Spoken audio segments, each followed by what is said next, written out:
Assalamualaikum warahmatullahi wabarakatuh. Dear participants, ladies and gentlemen, please, I would like to enjoy the coffee break. They are in front of this room, and please come back to this ballroom. Thank you.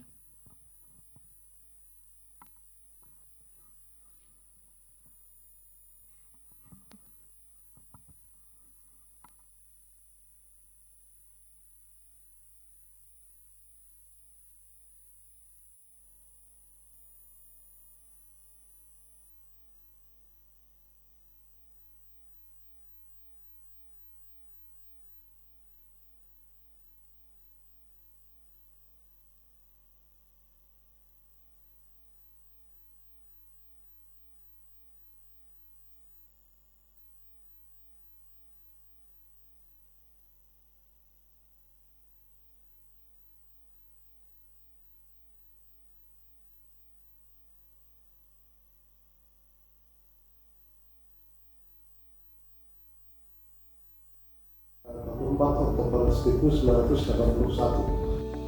Saat ini Fakultas Ekonomi dan Bisnis Universitas Muhammadiyah Surakarta membawahi 5 program studi, yaitu program studi manajemen, program studi akuntansi, program studi ekonomi pembangunan, program studi magister manajemen, dan program studi magister akuntansi.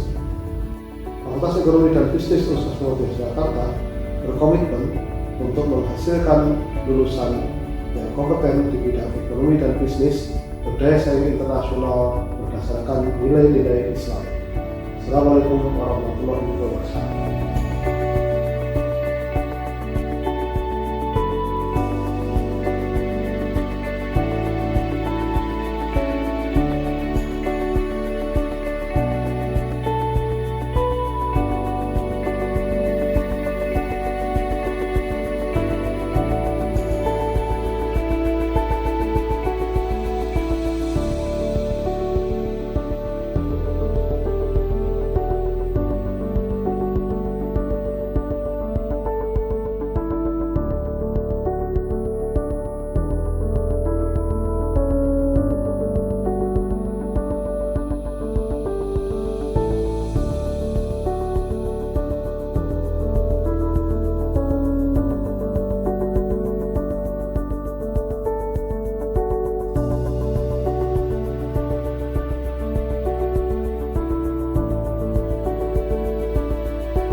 Poverty reduction. Now, the question is, how is this stop poverty? I want to start by creating awareness.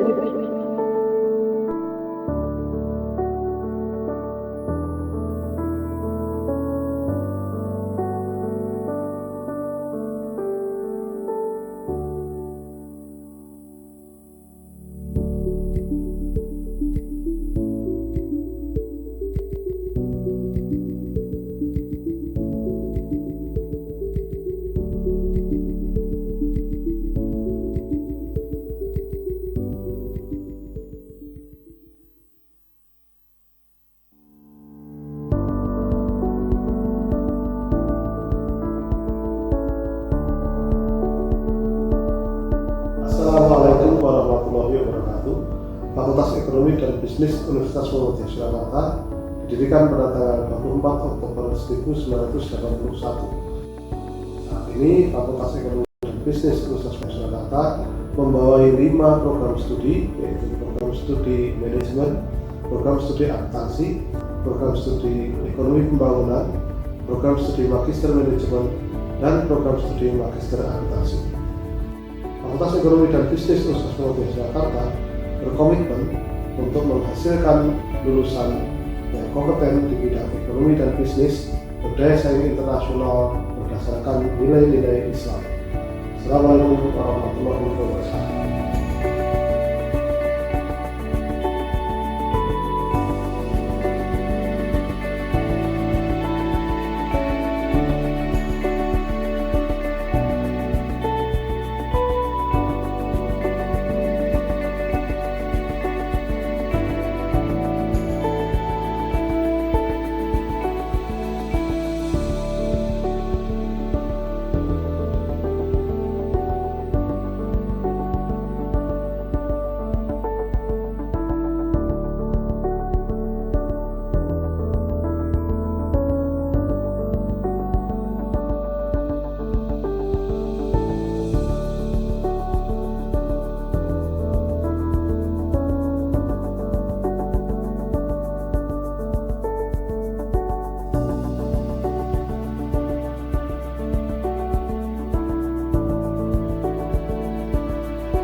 In the poverty reduction. Now, the question is, how to solve the poverty?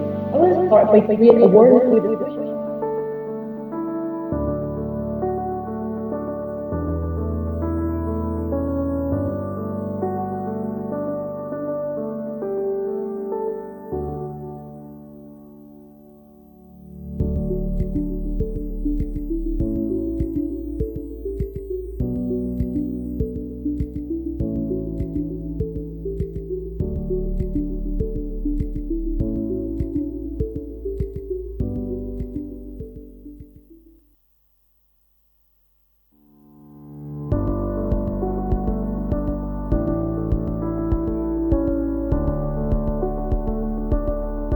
Assalamualaikum warahmatullahi wabarakatuh.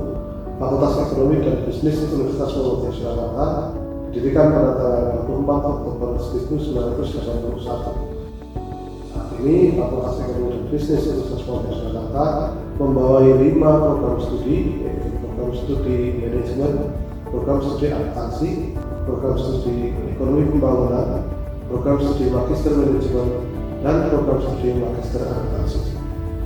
Fakultas Ekonomi dan Bisnis Universitas Muhammadiyah Surakarta berkomitmen untuk menghasilkan lulusan yang kompeten di bidang ekonomi dan bisnis, berdaya saing internasional berdasarkan nilai-nilai Islam. Assalamualaikum warahmatullahi wabarakatuh.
in the poverty reduction. Now, the question is, how to stop poverty? I will start by creating awareness with the question.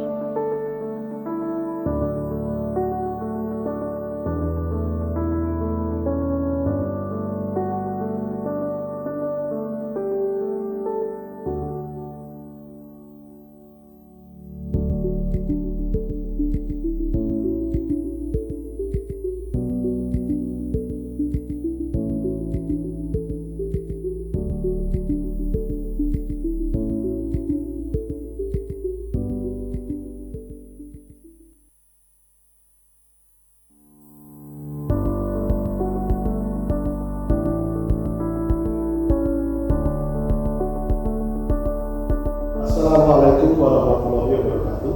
Fakultas Ekonomi dan Bisnis Universitas Muhammadiyah Surakarta didirikan pada tanggal 24 Oktober 1981.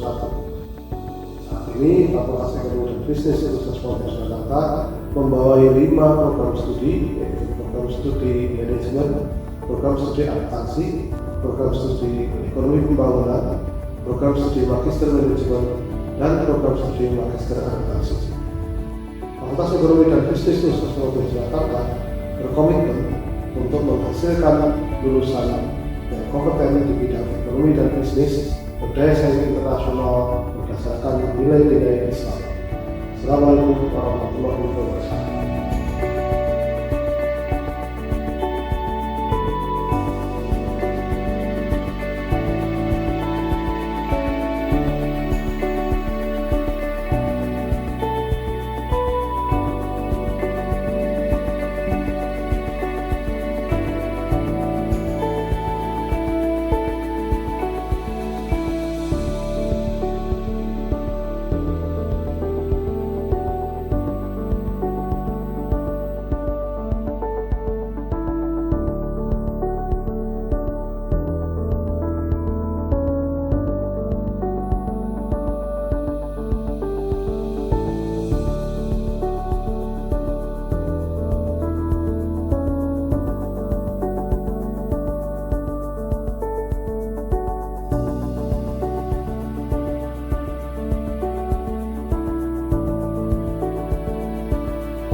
In the poverty reduction.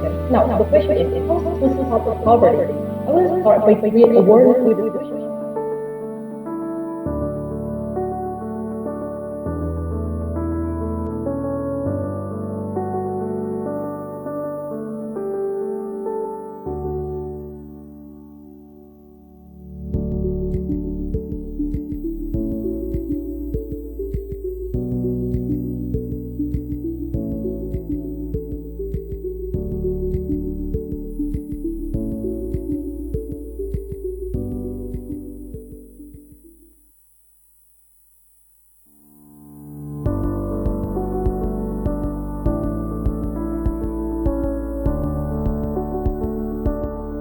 Assalamualaikum warahmatullahi wabarakatuh. Fakultas Ekonomi dan Bisnis Universitas Muhammadiyah Surakarta didirikan pada tanggal 24 Oktober 1981. Saat ini Fakultas Ekonomi dan Bisnis Universitas Muhammadiyah Surakarta membawahi 5 program studi, yaitu program studi manajemen, program studi akuntansi, program studi ekonomi pembangunan, program studi magister manajemen, dan program studi magister akuntansi. Fakultas Ekonomi dan Bisnis Universitas Muhammadiyah Surakarta berkomitmen untuk menghasilkan lulusan yang kompeten di bidang ekonomi dan bisnis, berdaya saing internasional berdasarkan nilai-nilai Islam. Assalamualaikum warahmatullahi wabarakatuh.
in the poverty reduction. Now, the question is, how to stop poverty?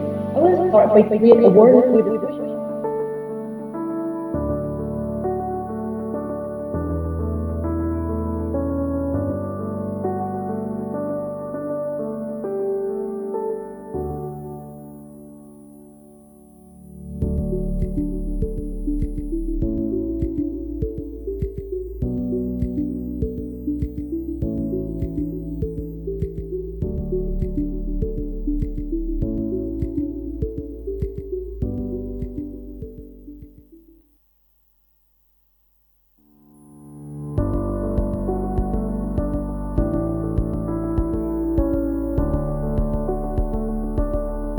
Assalamualaikum warahmatullahi wabarakatuh.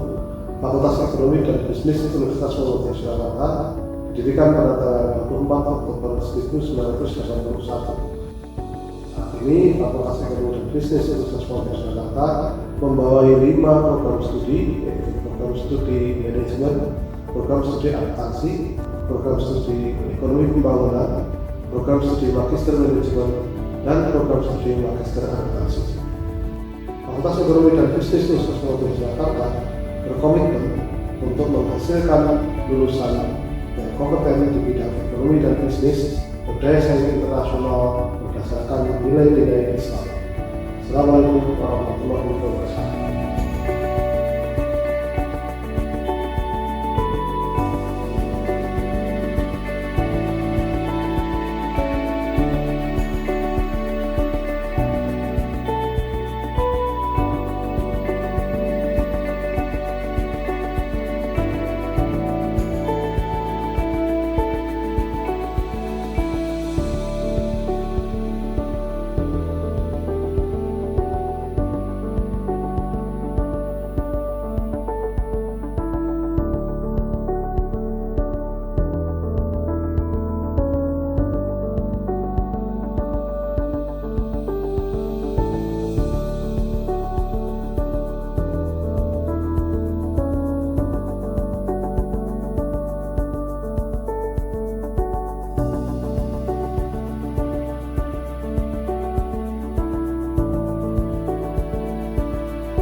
In the poverty reduction.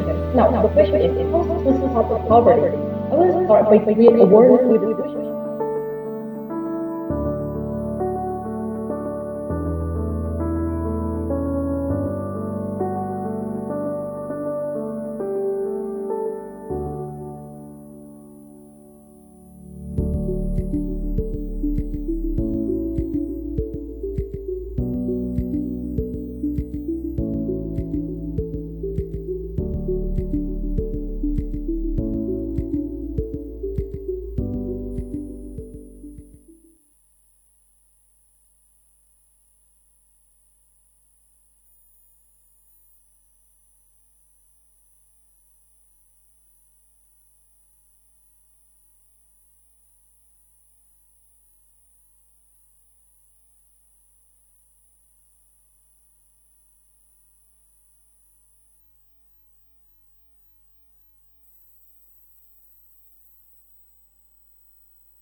Surakarta atau dikenal dengan Solo merupakan kota terbesar kedua yang terletak di Jawa Tengah.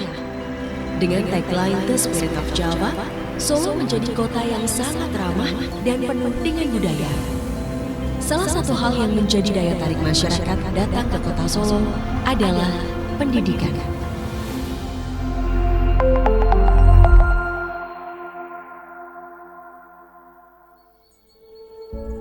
Didukung sarana pendidikan mulai dari taman kanak-kanak hingga pendidikan tinggi, Solo tetap mengedepankan pendidikan sebagai prioritas yang tidak dapat dikesampingkan.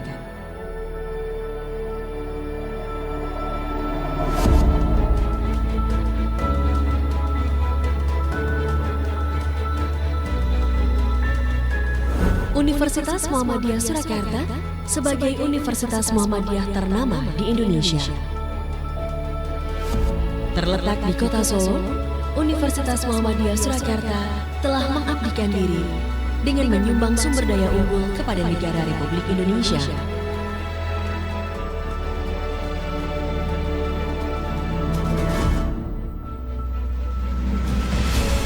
Sejak didirikan pada tahun 1958, saat ini Universitas Muhammadiyah Surakarta berhasil menempati 10 besar jajaran perguruan tinggi terbaik di Indonesia. Hingga kini, Universitas Muhammadiyah Surakarta telah memiliki 12 fakultas dan 60 program studi. Fakultas Ekonomi dan Bisnis, Fakultas Kedokteran, Fakultas Teknik, Fakultas Komunikasi dan Informatika, Fakultas Ilmu Kesehatan, Fakultas Keguruan dan Ilmu Pendidikan, Fakultas Farmasi, Fakultas Psikologi, Fakultas Geografi, Fakultas Agama Islam, Fakultas Kedokteran Gigi, Fakultas Hukum.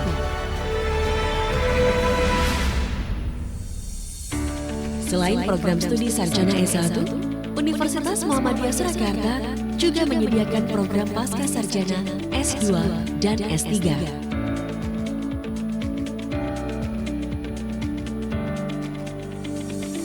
Untuk menunjang pelaksanaan belajar mengajar, Universitas Muhammadiyah Surakarta dilengkapi dengan sarana dan prasarana yang memadai.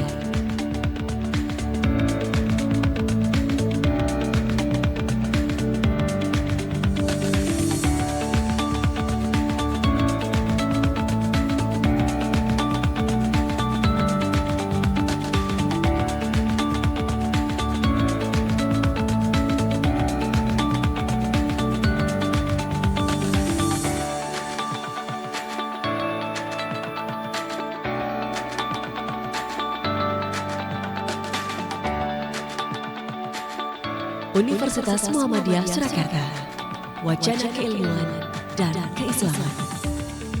UMS adalah pilihan yang tepat bagi saya dalam pengembangan diri dan prestasi. Tidak hanya kegiatan perkuliahan di kelas, sederet kegiatan organisasi kemahasiswaan serta pendampingan yang dilakukan secara intensif menjadi alasan tersendiri bagi saya untuk tidak memilih kampus lain sebagai tempat melanjutkan studi. Universitas Muhammadiyah Surakarta, unggul mencerahkan semesta. Alhamdulillah, saya sangat bangga menjadi bagian dari Universitas Muhammadiyah Surakarta yang terakreditasi unggul. Atmosfer akademik yang sangat kondusif, fasilitas lengkap, serta hubungan yang harmonis antara mahasiswa, dosen maupun karyawan.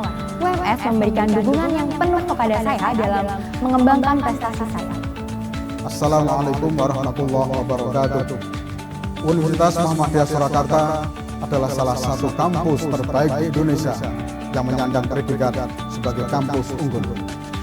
Dengan dukungan sumber daya manusia yang sangat berkompeten, fasilitas yang lengkap, serta iklim akademik yang sangat baik, maka UMS berkomitmen untuk memberikan layanan yang terbaik bagi mahasiswa. Tidak hanya kemampuan akademik, tapi juga pengembangan soft skill maupun prestasi serta minat bakat mahasiswa. UMS unggul mencerahkan semesta. Wassalamualaikum warahmatullahi wabarakatuh.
And keynote speaker.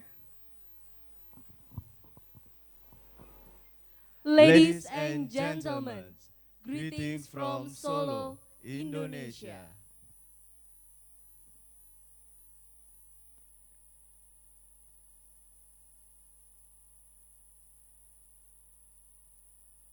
Before we start the conference, let me read out the code of conduct for the conference.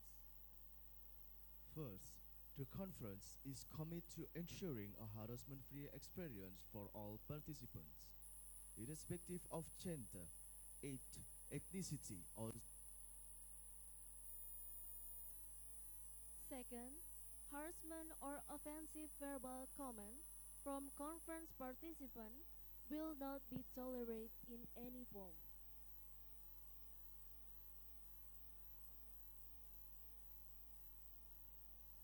Third, please cultivate a considerate and respectful environment, promoting positive interaction among attendees.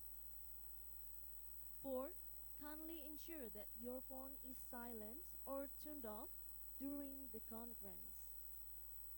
Fifth, any violation to the terms will result to the presenters being called off and receive no refund or certificates. Our first session is doa recitation. To associate Professor Dr. Muhammad Solahuddin, time is yours.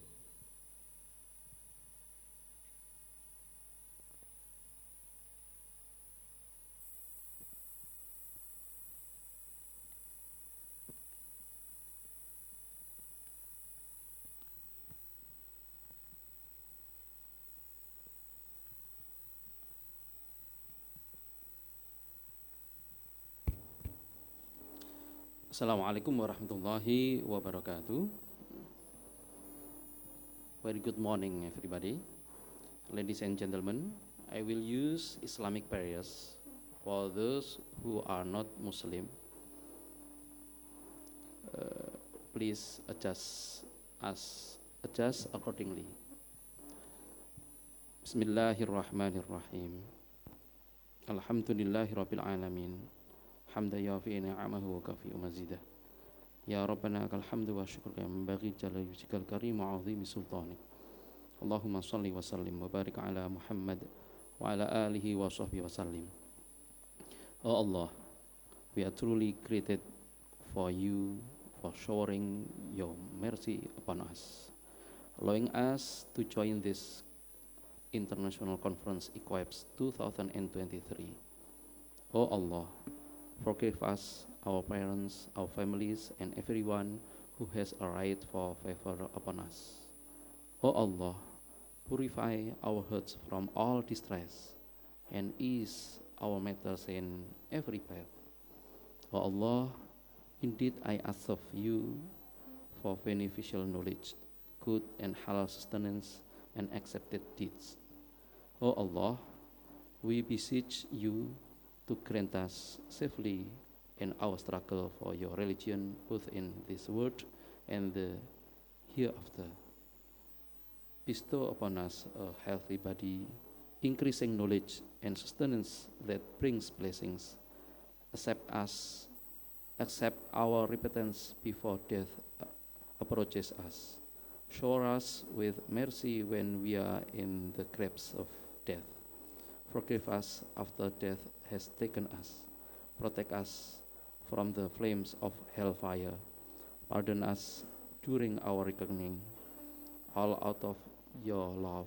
O Allah, the most merciful. O our Lord, make our family and descendant the comfort of our ISS and make us leaders for the righteousness. O our Lord, guide us to always be grateful for the blessing you have bestowed upon us and upon our parents. Also guide us to always perform good deeds that you approve us. Admit us into the group of your righteous servants.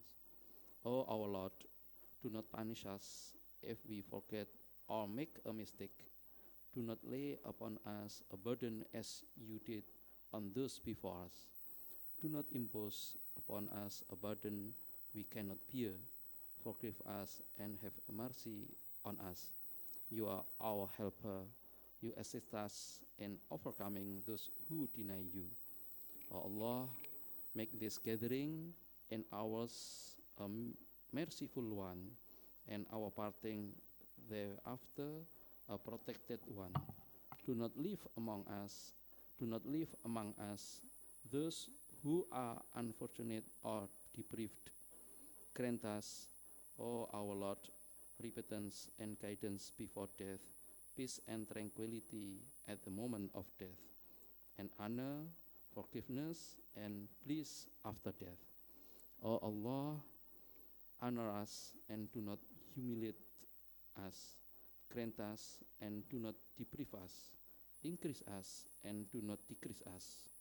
Be for us and do not against us. Give us preference and do not prefer others over us. Support us and do not support against us. O Allah, accept our prayers. Make what is coming better than what is on ground for us. open the doors of success, and allow us more opportunity for greater things ahead. Forgive us and grant us paradise as our permanent home in the hereafter. Rabbana atina fid dunya hasanah wa fil akhirati hasanah wa qina adzabannar. Wa sallallahu ala Muhammad wa ala alihi wa sahbihi wa sallim tasliman katsira walhamdulillahi rabbil alamin. Assalamualaikum warahmatullahi wabarakatuh.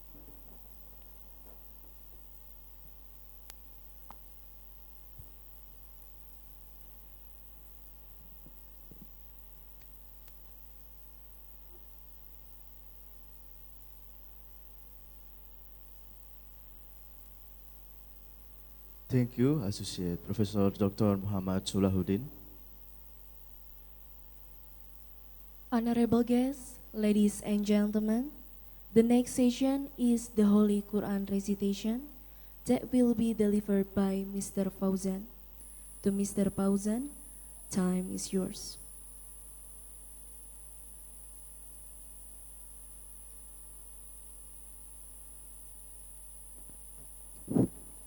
Assalamualaikum warahmatullahi wabarakatuh. First of all, I would like to ask the participant to remain silent and listen to the recitation of the Holy Quran, chapter 50, verses 16 to 35.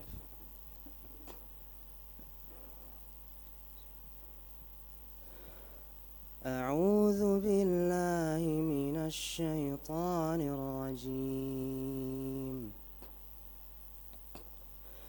بسم الله الرحمن الرحيم. ولقد خلقنا الإنسان ونعلم ما توسوس به نفسه ونحن أقرب إليه من حبل الوريد إذ يتلقى المتلقيان عن اليمين وعن الشمال قعيد ما يلفظ من قول إلا لديه رقيب عتيد وجاءت سكرة الموت بالحق ذلك ما كنت منه تحيد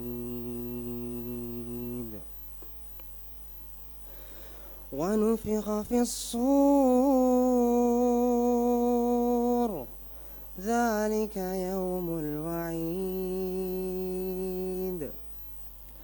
وجاءت كل نفس معها سائق وشهيد لقد كنت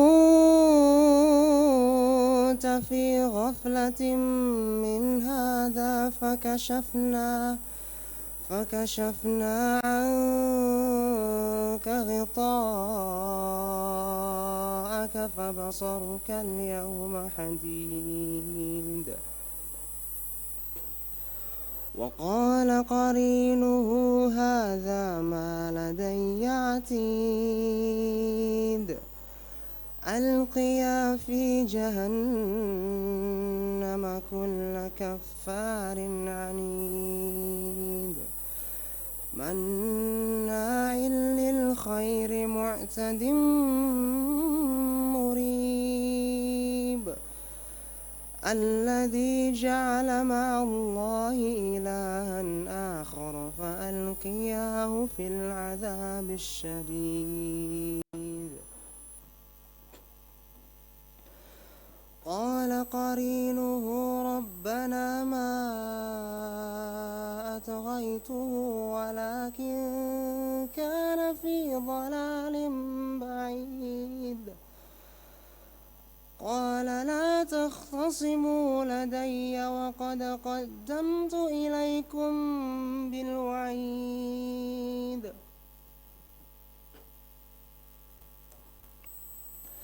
ما يبدل القول لدي وما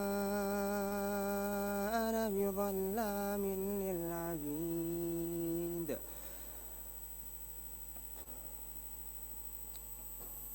يوم نقول لجهنم هل امتلأت وتقول هل من مزيد وأزلفت الجنة للمتقين غير بعيد هذا ما توعدون لكل أواب حفيظ من خشي الرحمن بالغيب وجاء بقلب منيب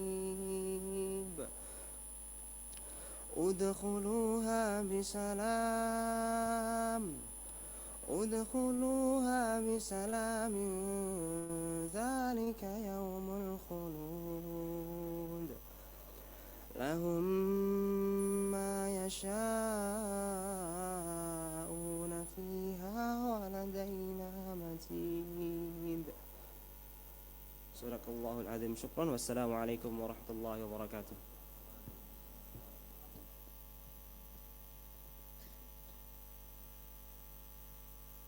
Thank you, Mr. Fauzan.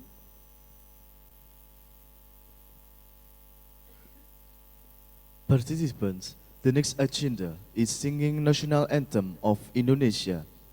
Indonesia Raya followed by Muhammadiyah Hymn. I invite all participants to stand up.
Ladies and gentlemen, to begin with, I would like to invite the chair of the 5th International Conference on Economics and Business Studies.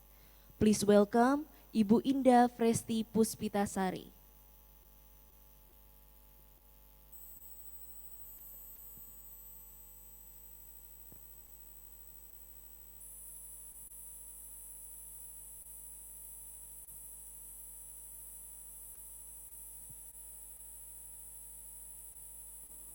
Assalamualaikum warahmatullahi wabarakatuh. Good morning, honorable guests, respected colleagues, ladies and gentlemen. Welcome to the International Conference on Economics and Business 2023. It is my pleasure to stand before you as the chair of this prestigious conference 3. And I sincerely appreciate to our esteemed invited speakers, Mr. Jumani Zulfikar Ali from Konkan University, Thailand, Mr. Nam Hoeng Nguyen, PhD from the Banking Academy of Vietnam. Thank you for coming here and welcome to Solo. And Mr. Ihwan Susila from Universitas Muhammadiyah Surakarta, and Mrs. Dari Tanti Wijaya from Monash University, who joined with us through the Zoom meeting.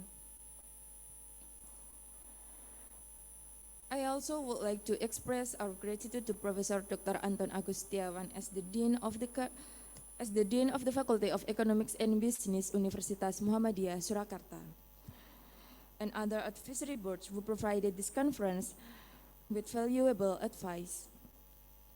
The success of this conference also owes to the immeasurable efforts shown by all of the conference committees. Ladies and gentlemen, this conference is the 5th annual conference held by Faculty of Economics and Business, Universitas Muhammadiyah Surakarta, and is part of the International Summit on Science, Technology, and Humanity 2023. This conference is held to celebrate the 65th anniversary of Universitas Muhammadiyah Surakarta. Ladies and gentlemen, the theme of this conference 3 is Applied Technology and Quantitative Models on Business and Economics Research. We choose this topic to respond to the economics and business challenges in the rapid development of globalization and digitalization. We hope this conference will provide us with better knowledge and network that enable us to conform with the new norm in this globalization and digitalization era. Our purpose is to provide an ideal academic platform for researchers to disseminate their sophisticated research works and development of technologies as well as direction in economics. Therefore, I encourage all attendees to seize the opportunity to engage with our esteemed speakers because they are here to engage in dialogue, exchange ideas, and foster collaboration that transcends borders.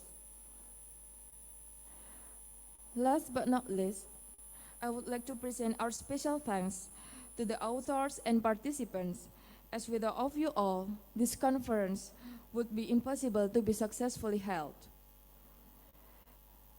Therefore, to all of our distinguished guests and participants, thank you for being here. Welcome and enjoy the conference. Wassalamualaikum warahmatullahi wabarakatuh.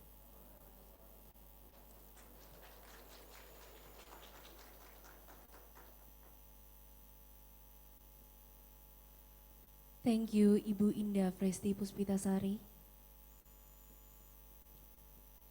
The next session is an open agreement from the Dean of Faculty of Economic and Business, Universitas Muhammadiyah Surakarta, that will be represented by Bapak Ihwan Susila, PhD, as the Vice Rector of Universitas Muhammadiyah Surakarta. To Mr. Ihwan Susila, time is yours.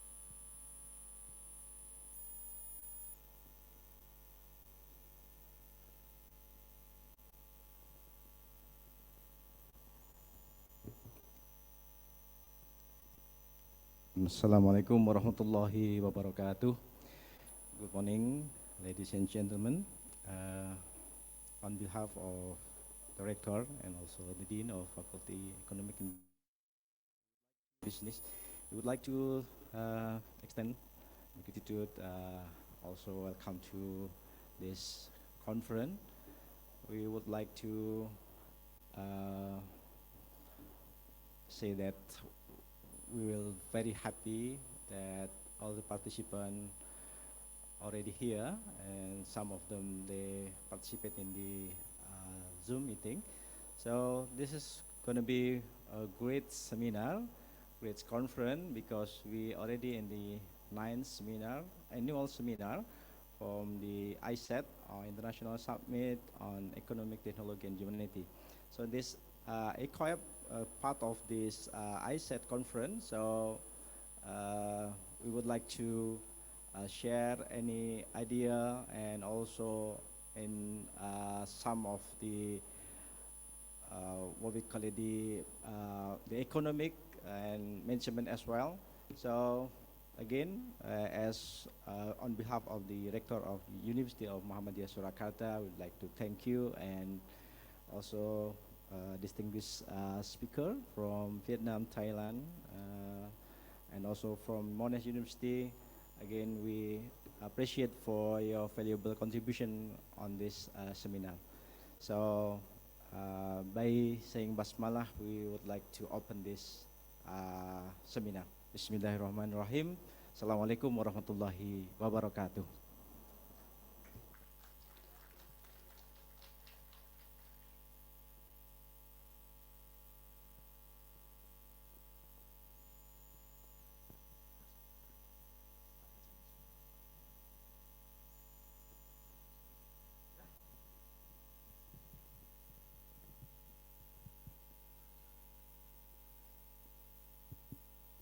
Thank you, Mr. Iwan Susila.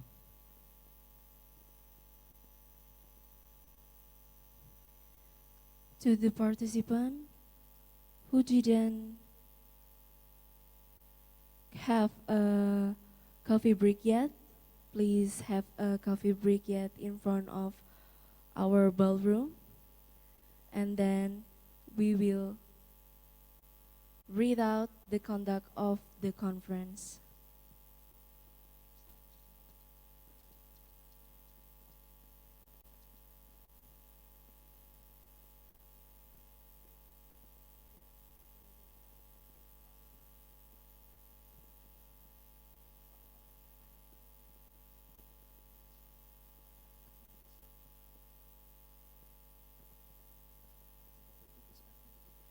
Coffee break is 5 minutes.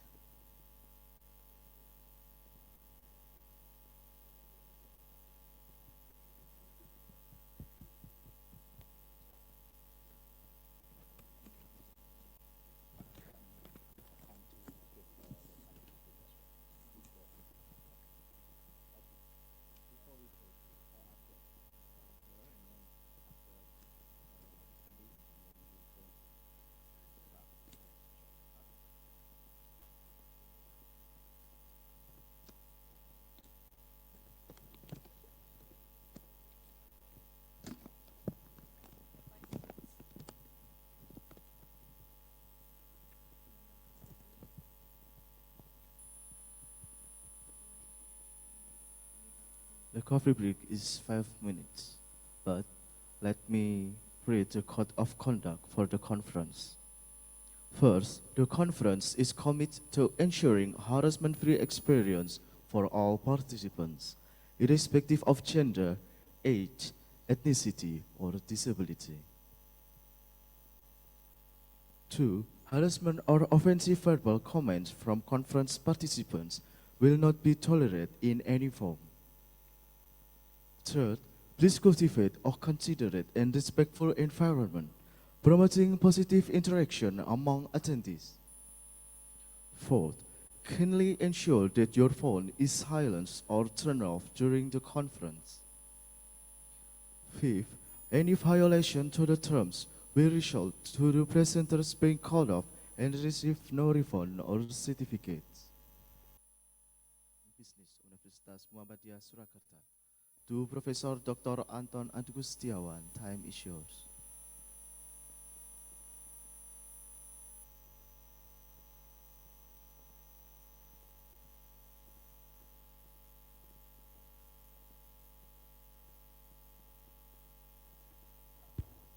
Bismillahirrahmanirrahim. Assalamualaikum warahmatullahi wabarakatuh. Good morning, ladies and gentlemen, fellow speakers and also participants.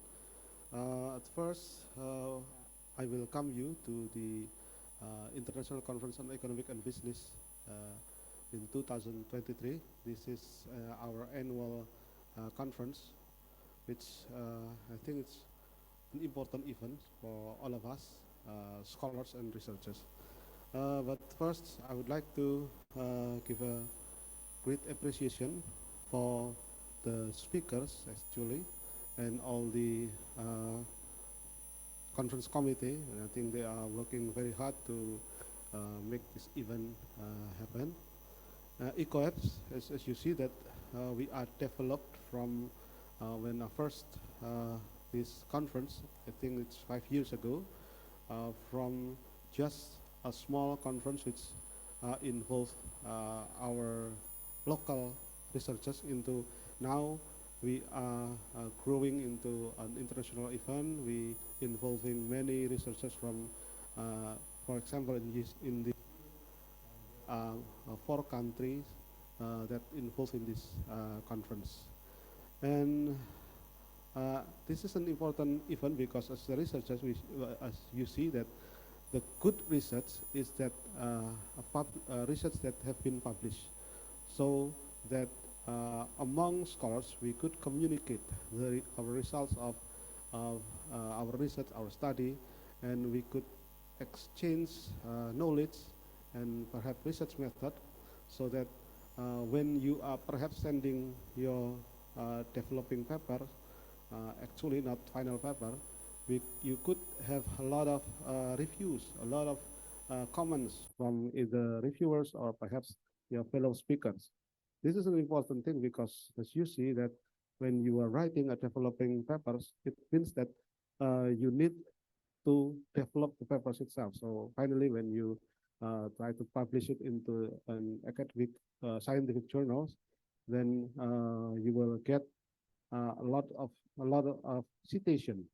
And that is the most important thing of the as a researcher. If your study have been a lot of citation from other researchers. So I don't think that I don't need waste time to give an opening speech. So I hope that you will get a lot of benefits from this conference. You get a lot of experience, especially academic experience from this conference. And once again, thank you for your coming here. I welcome you to the ICOEBS. Thank you. Assalamualaikum warahmatullahi wabarakatuh.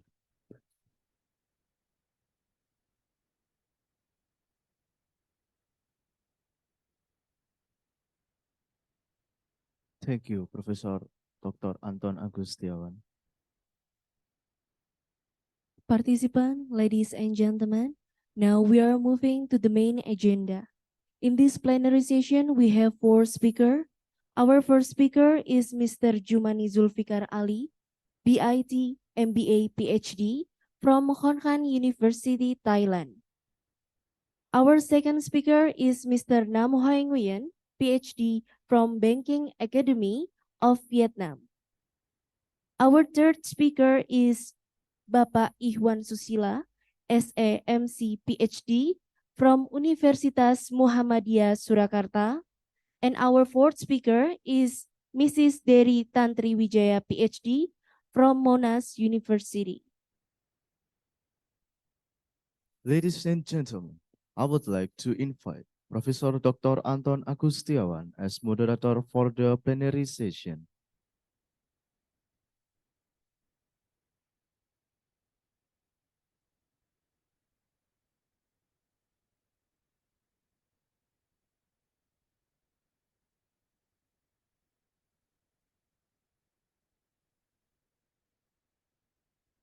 Professor Anton Agustiawan, is Dean of Faculty of Economic and Business, Universitas Muhammadiyah Surakarta. He obtained undergraduate degree at Universitas Muhammadiyah Surakarta Management Program. Also obtained master's degree at Universitas Gadjah Mada Management Program and obtained his doctoral degree at Universitas Gadjah Mada Management Program.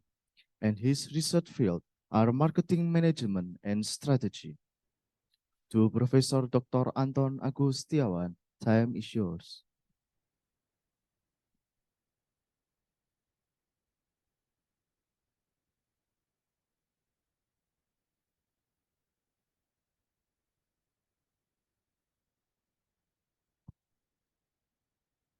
Thank you. Bismillahirrahmanirrahim. Assalamualaikum warahmatullahi wabarakatuh.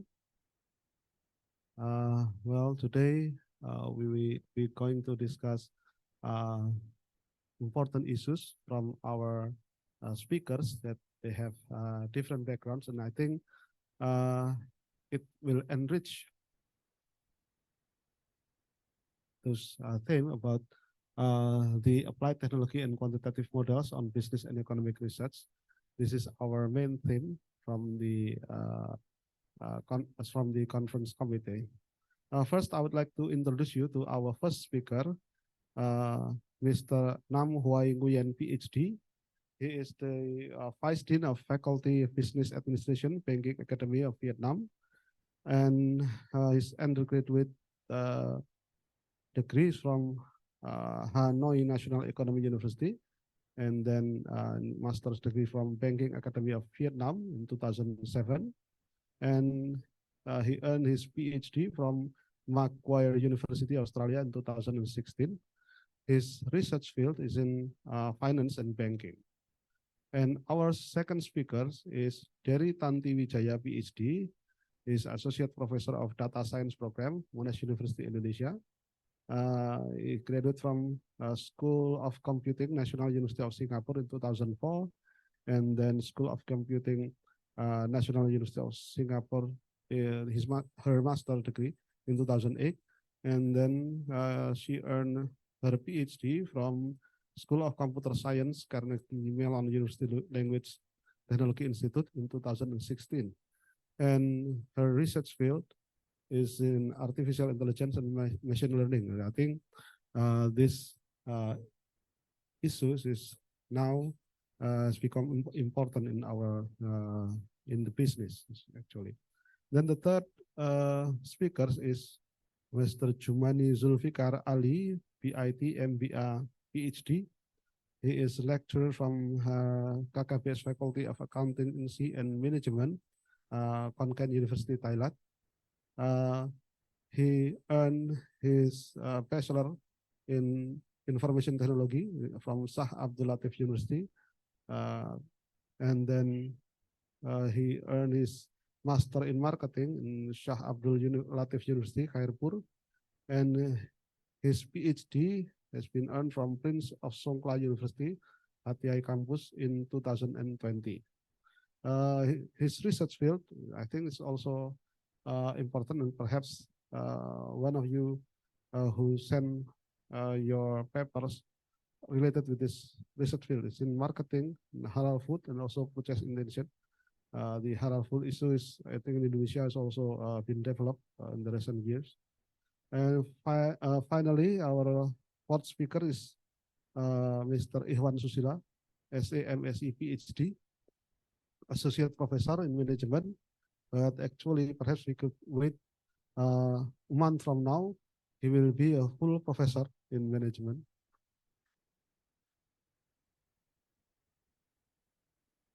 His education, he get Bachelor of Management from Universitas Muhammadiyah Surakarta, and then Master of Science in Management from Universitas Gadjah Mada, Yogyakarta. And he earned his PhD from University of Hull, United Kingdom, also in the School of Business. His expertise is in consumer behavior, political marketing, and marketing strategy. So I welcome you. I invite all of the speakers to the stage, please, except Bu Dery, because she will be present or she will be speaks from online. Please welcome three speakers.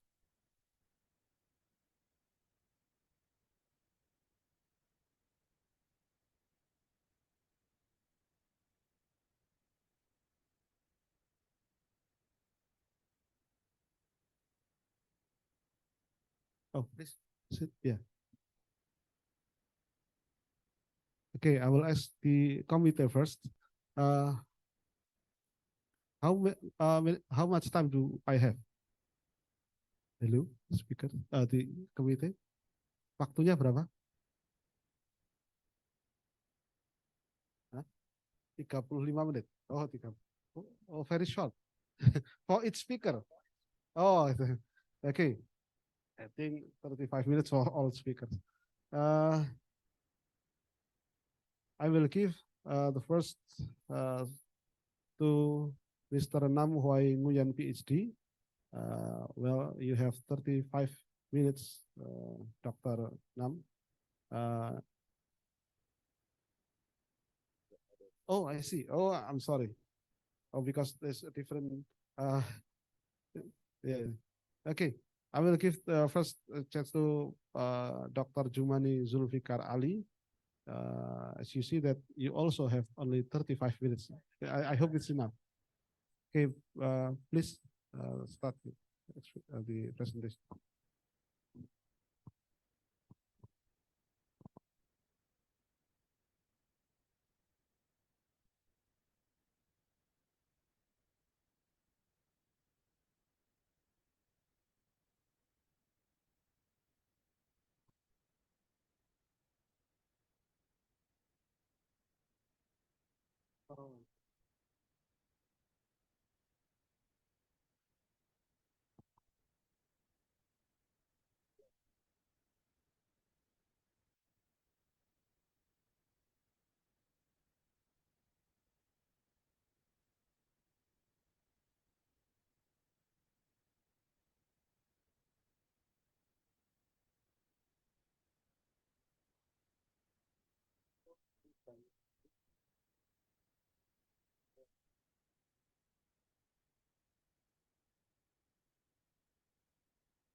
Sometimes when we forgot something, it's useful. I forgot this in my pocket, so it's useful today. Assalamu alaikum wa rahmatullahi wa barakatuhu, and good morning. Thank you for inviting me over here. Today, the topic is about, for my presentation, Islamic economy and halal industry. Well, this is a very, very wide area, field, and topic.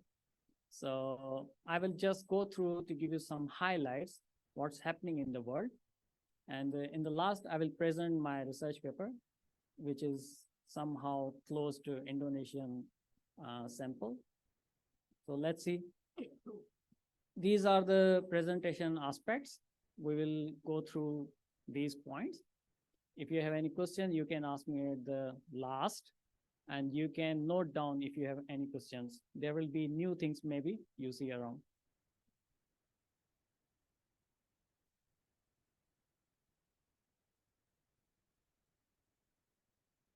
Okay, what do you think about Islamic economy? Why we call it Islamic economy?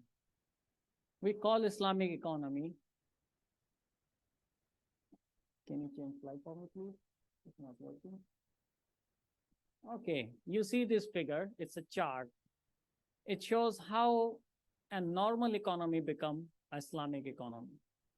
In a Muslim person's life, it starts from Allah, then belief, then ibadah, then muamla. The muamla parts bring you towards the Islamic economy, how you deal in your daily life. Okay, it's kind of like that. We have, as a Muslim, we have to believe this and follow these trends. So it's become the Islamic economy. The global Islamic economy depends on around, I think your Apple MacBook don't like my pen. So in this slide, you will see that the Islamic economy, how much it's now and how much it will increase in the near future. If you see the first slide, it shows that it will increase around 7%. Okay, Islamic assets, regarding it's about Islamic assets. Then we have Islamic pharmacy, we have Islamic marketing, then we have Islamic, cosmetics, then we have Islamic halal tourism, halal food. So these are the 5-7 trends nowadays in which peoples are investing as Islamic economy. Can you change slide, please?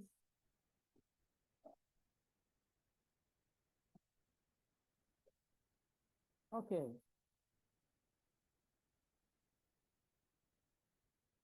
Next. So halal cosmetics, halal pharmaceutical. Next slide, please. Go slowly, slowly. Halal Muslim-friendly travel points, media and recreation. Then we have modest fashion. I'm a bit confused about modest fashion. Then halal food, Islamic finance. Which one is the most important? These are the countries who are mostly investing in the Islamic economy. If you see these, can you see the Indonesia in this list? Where's the Indonesia? 4th number. Okay. Be ready. 4th number now. What do you think in the future? We will see now. Next, please. These are the indicators on which basis they give the numbers to the every economy, every country. So if you want, these slides will be here. You can take them with you. Next slide. These are the points, economic indicator points. Next, please. So here comes the story of Indonesia in the Islamic economy. How much your Indonesian economy is playing the role. Okay. So Indonesia is a very big country, 18,000 islands you have. And the most important point, its economy is somehow close to Australia. Their GDP is somehow close to Australia. How much difference? 0.3 trillion difference. Next, please. Then we have most advantage point, 277.6 million population. And it will be around 3.7 million, 377 million in 2025. And this population is number 4th all over the world. So you are beating now maybe USA in near future. Next, please. Next slide. So this is the GDP around the Indonesia and their neighboring countries. As we were discussing during the coffee, sir. Now you can see that how much difference is there. Indonesian economy 1.3, Korean economy 1.66 trillion. India is double, and China is obviously 4 times than your economy. And Japan is also nowadays fighting with your economy. This is GDP per capita. Now you see that Indonesia is in the middle, but the problem is that China is losing its population. So there is a chance for Indonesian economy to grow more. Thank you. Now you see that this is telling us that China is losing its place as a center of the world supply chain, and Indonesia is surrounded by sea. So supply chain will be shifting to Indonesia. As per the Time magazine, China's population is shrinking and graying. Shrinking means they are reducing their population. It's still, even after the opening the 2-child policy, people don't want 2-child in the policy in the China. Indonesian population, as I mentioned earlier, it's increasing with the time, and it will be increasing. Here comes another point where Indonesia can invest or working. Indonesia have a lot of minerals. It's very, very fruitful for the Indonesian future. Nickel, iron, tin, aluminum, copper, and magnesium. These kind of all minerals are being explored in the China and produced for the battery life. Another advantage is, I would say, maybe problem that 5% of the world population is Indonesia. They are very, very big problem to manage them. It will be problem for the government to manage them, educating them. India, suppose on other side, India have a problem. They have a lot of educated peoples, so they cannot accommodate them. It will be problem for Indonesia, so government have to plan in advance how to accommodate educated students or peoples. This slide shows that in industry-wise, Indonesia is beating China because China is now not producing a lot of materials. Indonesia is slowly trying to acquire that market. But the problem is that the new generation in Indonesia is not ready to work in factories. They want to be, I would say, leaders or work in a white collar job they want. So it will be a problem. Next slide, please. Now you see that another competition is that in Indonesia, the industry prices are not good as compared to the neighboring countries. It will be a problem also. So prices of the goods which are produced in Indonesia is not in the competition with neighboring countries. So these are three problems, other three problems, demographic problems.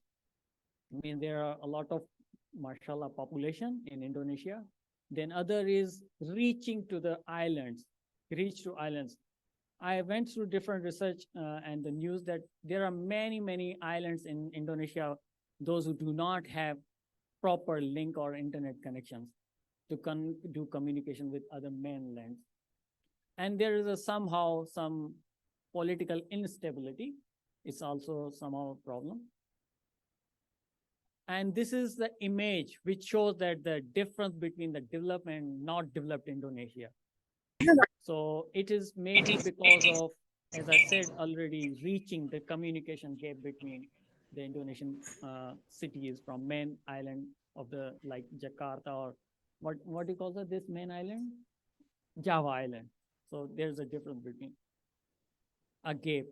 So this was the inflation Indonesian had in 1990 from 60 to 70. But as by the government efforts, now it's slowed down. It's better now. It's improving.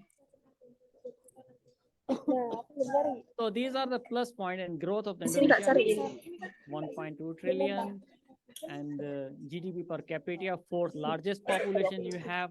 GDP per capita is $4,332, which is better than other countries. And growth 6 times as large as it was 23 years ago. If you see that, if you compare that 6 times large, growing faster than in 25 years, nowadays due to technology, it's means the time is covering up quickly. So the population will, the Indonesian growth will be in 10 years or 5 years double. These are the 3 industries in which Indonesia is working: strong manufacturing, sector, natural resources. So the growth of Indonesia is, I already told you now, if you see that this is the figure from 2023, nominal 5,000 and 2023 is $15,000, biggest decline. Now, if you see this Indonesia real GDP growth rate is 5%. It's good, but I think it should be more, and it will be more if we within next 5 years or 10 years. If you see in this figure, Indonesia is in the second line, third position. Okay, this is from 2023, and in 2024, Indonesia is winning from 2 countries, Russia and Germany. It is expected that. And this is the growth in 2020-25. It will be 3 times as compared to now. This is CATL. They are investing around $6 billion investing. Now you see these 2 peoples in the figure. One is president of Indonesia and one is president of technology, Elon Musk. And the Indonesia growth is, if you see here, mashallah, 16 new airports, 18 ports, 2,100 kilometer roads, and 36 dams have been built during last 10 years, right? So this is, you see that how Indonesian population will be and the GDP wise.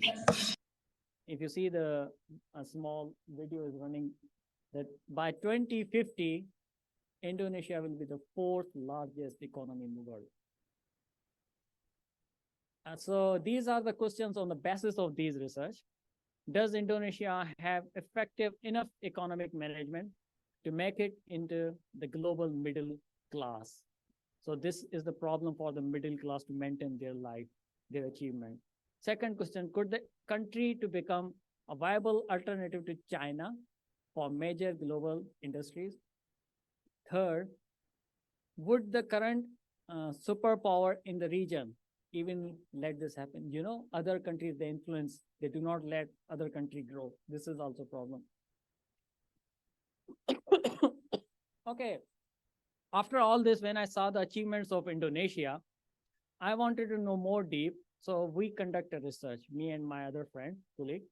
He's from Rajapat University, Phuket. We conducted research how much Indonesians, they like to travel non-Muslim destinations, what they want and what facilities they want. We found that, but we also found that what are the different preferences gender-wise? What is the preference of female? What's the preference of male? But we collected data from Brunei, Malaysia, and Indonesia. So halal tourism depends on these 5 points.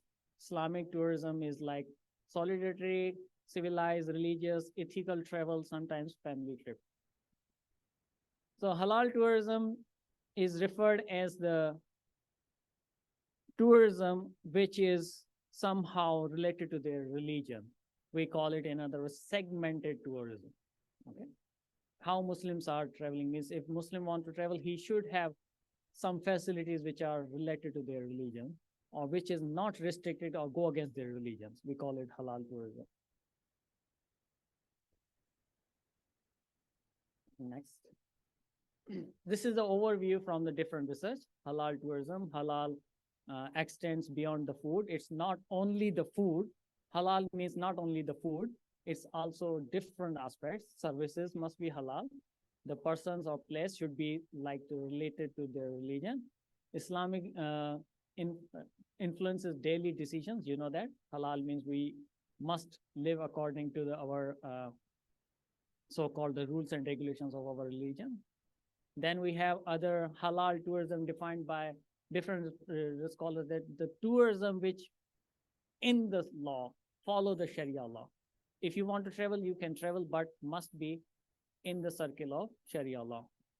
And the characteristics inside prayer rooms, halal food, and gender segmentation facilities, these all are the preferences which I found in the research they wanted to have in their area of during travel. So we use the theory of plant behavior for this to understand the behavior interaction, mostly wise use theory. It helps to predict the consumer, their intentions. So we use that, and we develop the research framework. This is our research framework, conceptual model. So we use destination attributes. Suppose non-Muslim Phuket, we have Phuket there. How much or how many Muslims want to go there if these are the facilities over there? So we tested this model and we found that these are hypotheses. Okay, next please. Next slide, go forward. Yes, this one. Here you see that we saw that the females and males, what's the difference between them? I was confused too, why there is difference between male and female gender differences. The difference is that females want food and beverages to be Islamic or religious based. I saw the male doesn't care about this. Facilities, males want to be halal or what they call followed by Sharia law. Locals and staff, their services must be in the follow the Sharia law. So I confuse why females do not want to have facilities like halal or local staff in the Sharia basis. Next, please.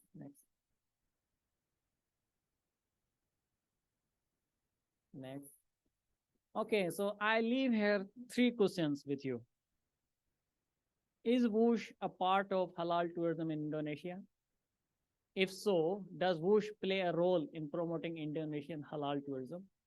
Is Indonesia considered a halal tourist destination? I'm leaving with you these three questions. So please, these are the, what do you call, the future perspective in halal tourism in Indonesia. Thank you so much.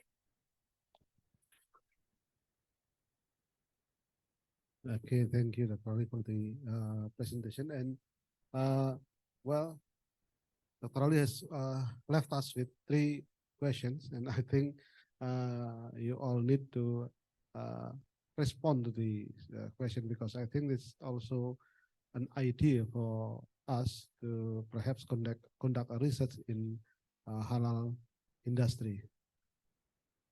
Okay, next I will ask to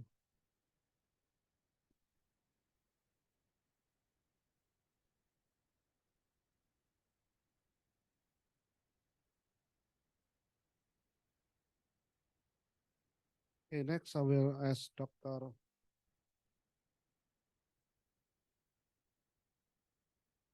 Nam to present his paper, and I hope it will also challenge us to give a critical question of this research.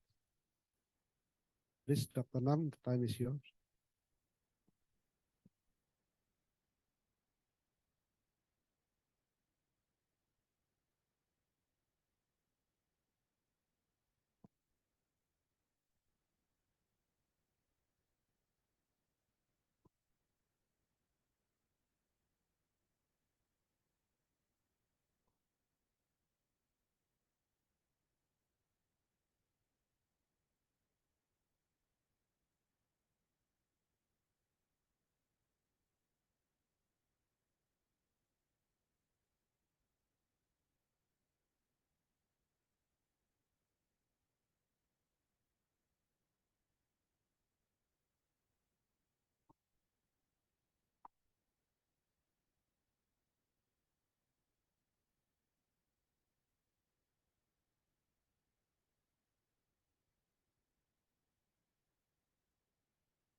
Good morning, ladies and gentlemen.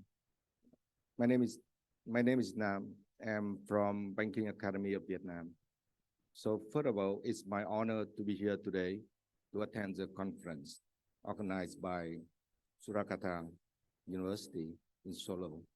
So it is my first experiences in Indonesia and also in Solo. So to get in Solo, I chances in Bali also is very wonderful city. For my first time to visit, and now I'm in Solo.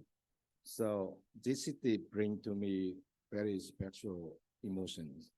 So like now I feel this city like have a lot of traditional culture. So it's very Indonesian culture, right? So I also would like to express my gratitude to the conference organizers to give me the opportunity to present at this conference today. I also special thank to Dr. Andy and Mr. Ali, who give me a lot of enthusiastic support so I can go to the conference in Solo today. So my presentation today is about digital marketing and customer loyalty in banking industry. So first, let's have a look in the first slide. As you can see here nowadays, the number of people in the world, the population is over 8 billion, and in which we have more than 8 billion mobile phone connected. Also, we have about more than 5 billion internet user, and also we have nearly 5 billion active social media user. So the number in this slide shows us digital nowadays play very important role for the human being in society. So it's really important for business to apply. So it suggests that the business should increase apply digital application in their business activity, right? So for the evolution of digital marketing, as you can see in this slide, so digital marketing have been taken place around over 30 years ago, from 1990. The digital marketing terms the first time have been appear in 1990.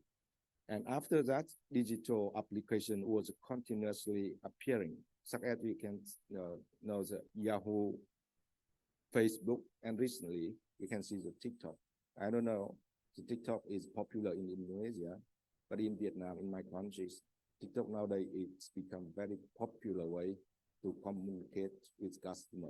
I think recently, I don't know, I don't have time to find out this situation in Indonesia.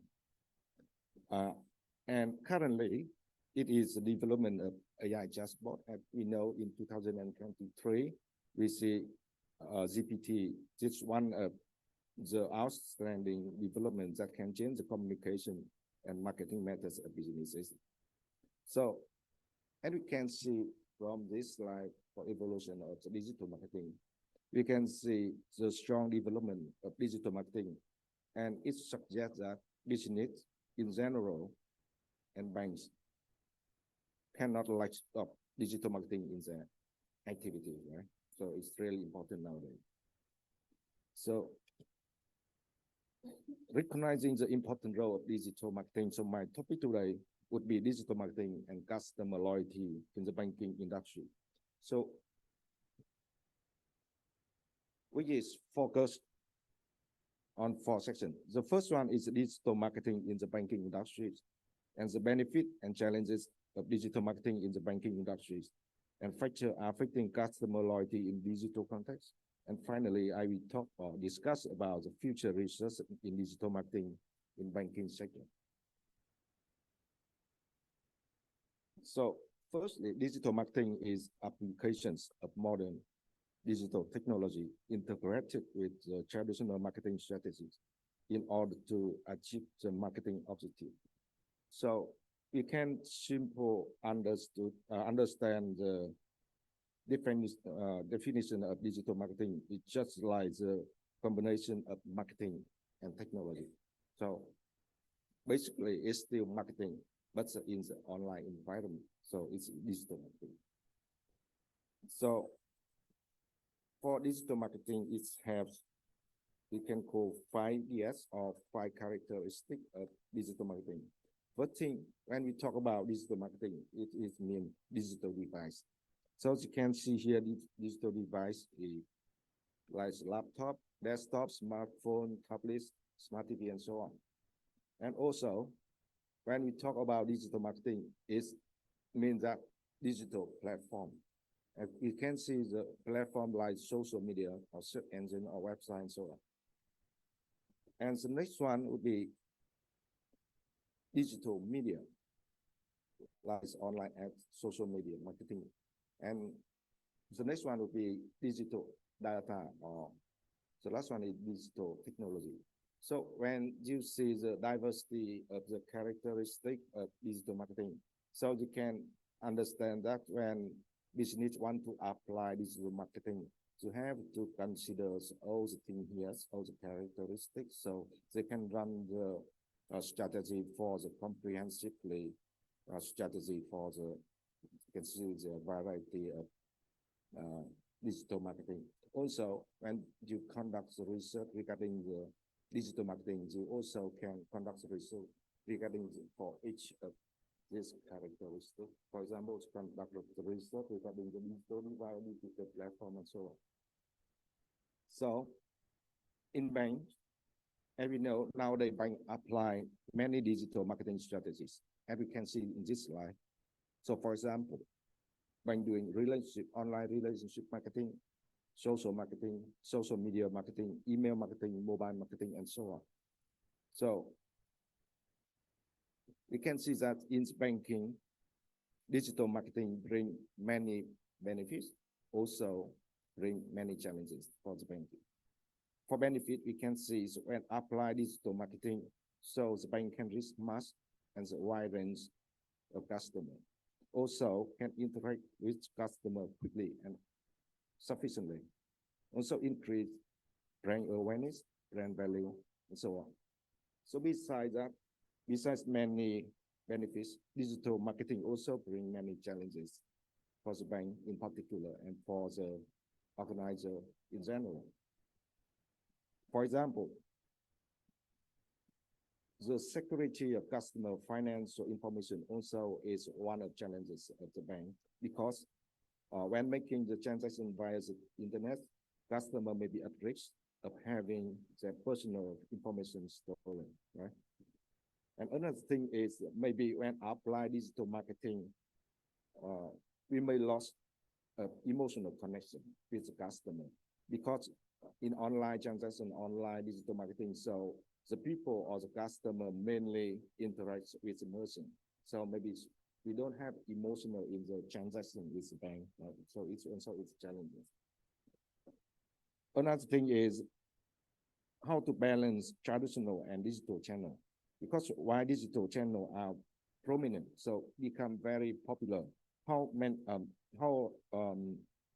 However, many customers still value traditional banking services. And also the challenges would be too much competition in digital marketing. And it's easy to copy digital marketing campaign. So when we're running the marketing campaign online, so it's easy to copy from this bank to another bank. So it's also with challenges. All right. So now move on to next section. We have looked at the factor affecting the customer loyalty in digital environment. So you can imagine that when digital marketing develops, so the bank maybe would easier to lose a customer. Or in other words, so it's difficult to keep customer loyal in the online environment, right? So they easy to access information and they easy to switch from this bank to another bank, right? So in fact, have many factors can affect customer loyalty, as you can see here. For example, some important factors like e-service quality and satisfaction, for example. So it have been proven through many studies that service quality and satisfaction have great impact on customer loyalty.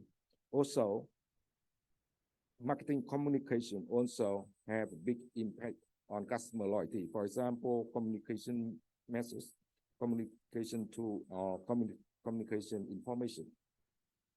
So, and to other factors, in my opinion, are also very important that affect customer loyalty that researchers should focus on. So they are information formats and structure, and online relationship marketing. So in which online relationship marketing, including social marketing and online brand community, we call OVC. So because of this reason, so in the future research in digital marketing to enhance loyalty in banking sector. So I suggest two research streams or future research should focus on two main streams. The first one is improving through the research to improve information format and structure. So in doing so, how we can improve information formats and information structure we provide to customer. So one of my suggestions is use applied eye tracking research or use eye tracker to do the research. I don't know, it's popular in Indonesia. Anyone here already use eye tracker to analyze data, to do the research regarding the information set and so on. So it's a very good way to do the research, to analyze information formats, information structure, to improve how we can improve the way we communicate with customers. So the first one is using eye tracking or eye tracking methods to analyze the data from customer. The second one is, I think researchers should focus on online relationship marketing. I think in bank, to maintain relationship marketing is very important for bank. So it's my suggestion for bank, also is for researchers, pay more attention in online relationship marketing. So maybe just focus on two important things. First one is online brand community, we call it OBC. And the second one is social marketing in bank. So now let's have a look. The first research direction is eye tracking research. So as you can see here, on the right, on my right hand, you can see the equipment of the tool. We call it eye tracker. So normally nowadays we have 3 types of eye tracker. And the first one and the second one is applied to underline customer behavior in online environment. For example, when the people searching information from the internet, the eye will move around the screen, right? So when we analyze behavior of eye movement, so we can understand how the movement of eye can impact the intention. So we go to buy it or not, or so we become more loyal or not. So this one, the first one, the second one is used for online environment. And the next one is like glasses. So you can use for the the outdoor activity, so offline environment. For example, when customer go to shopping center, so they will look around to buy the product, so the eye will move around. So these eyeglasses can record the eye movement. Okay. So after that, we can analyze and try to find out the relationship between the eye movement and the purchase intention. Okay. So after using that, so we can see, we can create some map like this. So when using the machine, so it's possible to create a heat map, as you can see this heat map, and also visual ray maps like this one. And at the same time, it's possible to record the time when customer look at a certain point on the screen. So actually, I recommend this research because previously I also have experience in doing my research on eye movement in Sydney. So my research is about to analyze the customer eye behavior when they're searching financial information from the internet. So when you're searching for some banking account, some like mortgage or some insurance from the internet, so eye movement. So I'm doing the research to analyze eye movement when customers searching information from internet and how the searching can affect their behavior. So, for example, this one, I'm doing this one to create to give the picture or to ask customer to have looks on the screen and the eye movement. So I use the machine here to record the eye movement, so you can see the eye move, the eye will move around. So you can see the dot here. The big dot, it means that they have looked in this certain boy in a long time, and small dot is a little time, right? So actually, to do research in eye tracking and in the environment, online environment, and in the bank, as far as I know, and not many research about this issue to analyze the relationship between the searching behavior and customer loyalty. So there are some findings. For example, in my research in 2016, my research indicated that information search have negative, moderating significant effect on the relationship between satisfaction and customer switching intention. And other research also concluded that information conveyance have an impact on customer evaluation. Some layout cause customer to judge the product as less financially attractive regardless of the information content. And another research indicated that the way information is structured and presented on website will affect the customer perceived usability and understanding.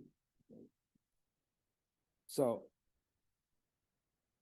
it can be seen that the research on eye behavior is still very limited. So meanwhile, as you know, online transactions for banking service have become more popular now, right? So since it is one of the direction, I think research should focus on to explore further. So before we can understand about customer behavior in terms of what they are thinking, and we ask them questions to do by survey. But now I think we need to move to the next step. We need to understand customer eye behavior. Okay, so it's the next step for the researching in customer behavior. So we should understand more about the eye movement or eye behavior.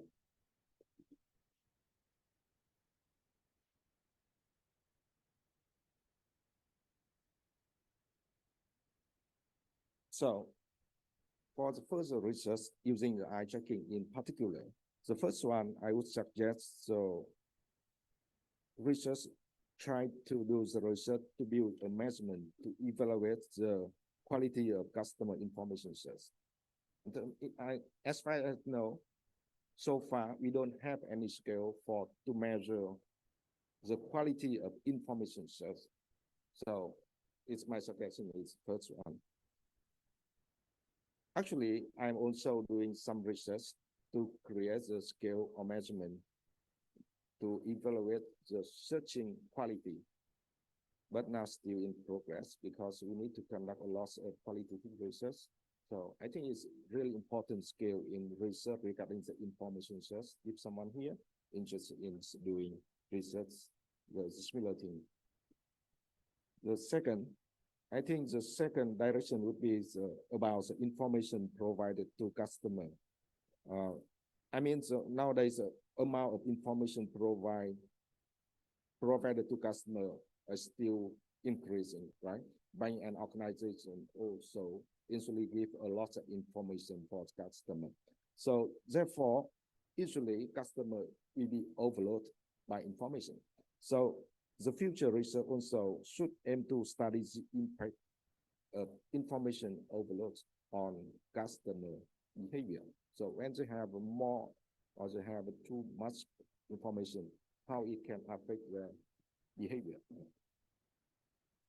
And the second one, I would suggest is online relationship marketing. So as you know here, online relationship marketing is a method that focuses on developing customer relationships by diverse internet-based channel and digital knowledge. So, in fact, we have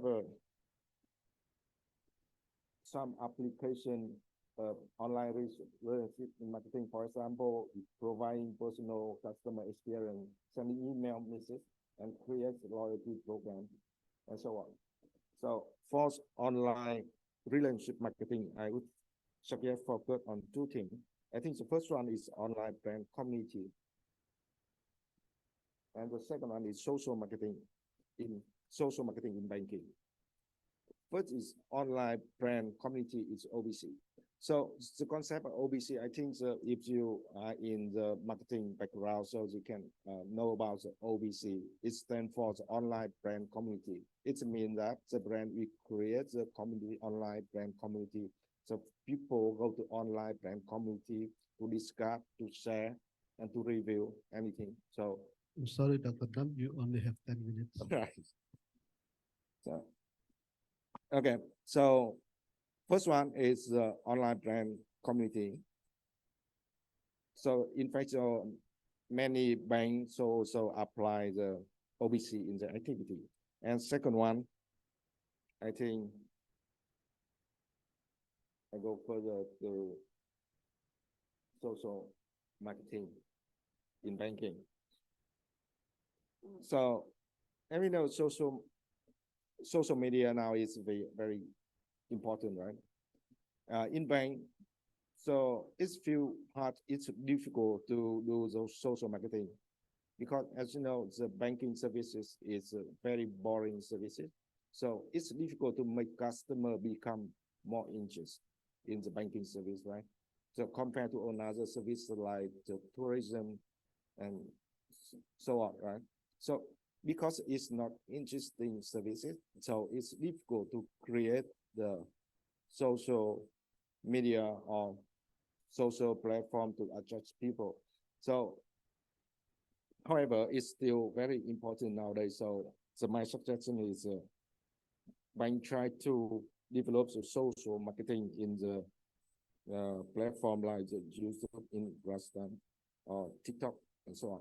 So in Vietnam nowadays, so some bank now pay more attention on social media. So they run some survey to try to find out the customer behavior.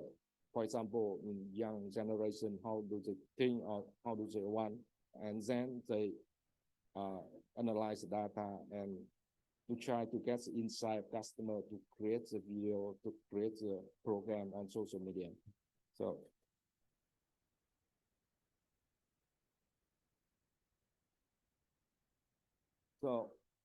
because the time is tight, so for the research regarding the social marketing in banking, so I also have some suggestion for researcher for to do the research regarding the social marketing. For example, you can try out to do the research to measure quality of social marketing in banking, for example, or you can evaluate the impact of social marketing on creating brand preference, for example. So this is all my presentation. So hopefully you enjoy it, and thank you very much for your listening. And I'm happy here to have your comment, suggestion, and question, and so on. Thank you for your attention. Thank you.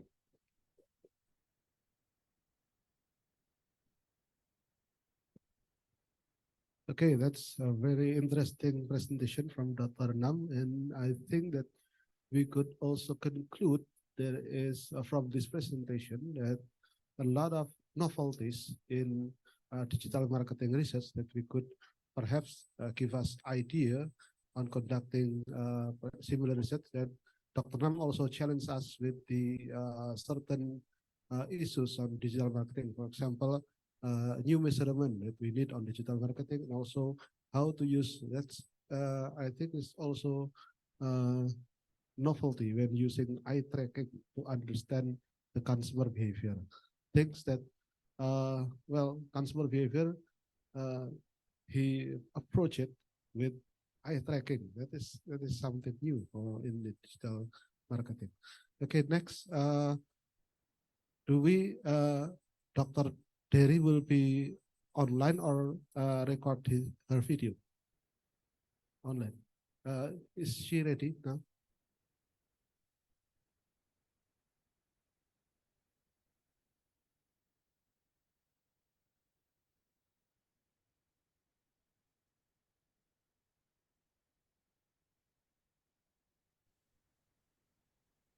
Okay.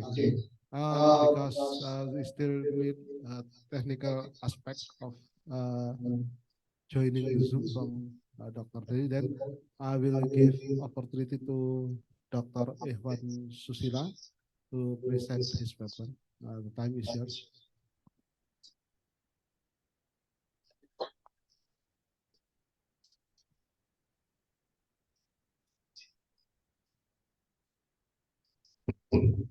Assalamualaikum warahmatullahi wabarakatuh. Good morning, everyone.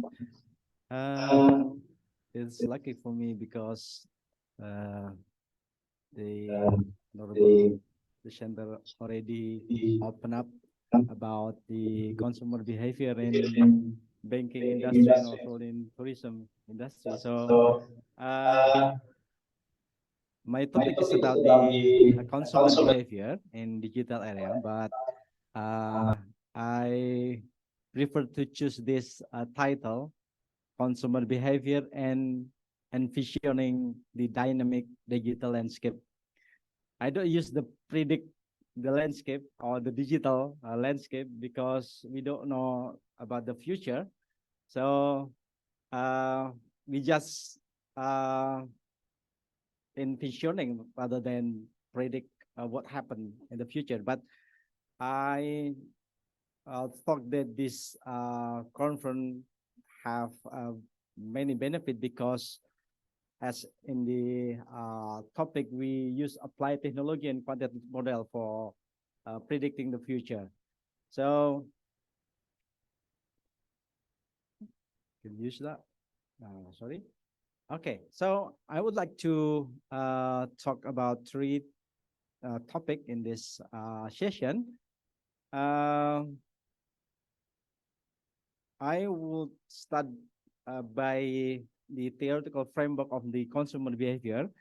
I believe you are here as a scholar or student that probably you're familiar with the theoretical framework of the consumer behavior, but it would be great if we can share, we can discuss how this framework can be done or can be used in our research or in the practical or in the managerial implication.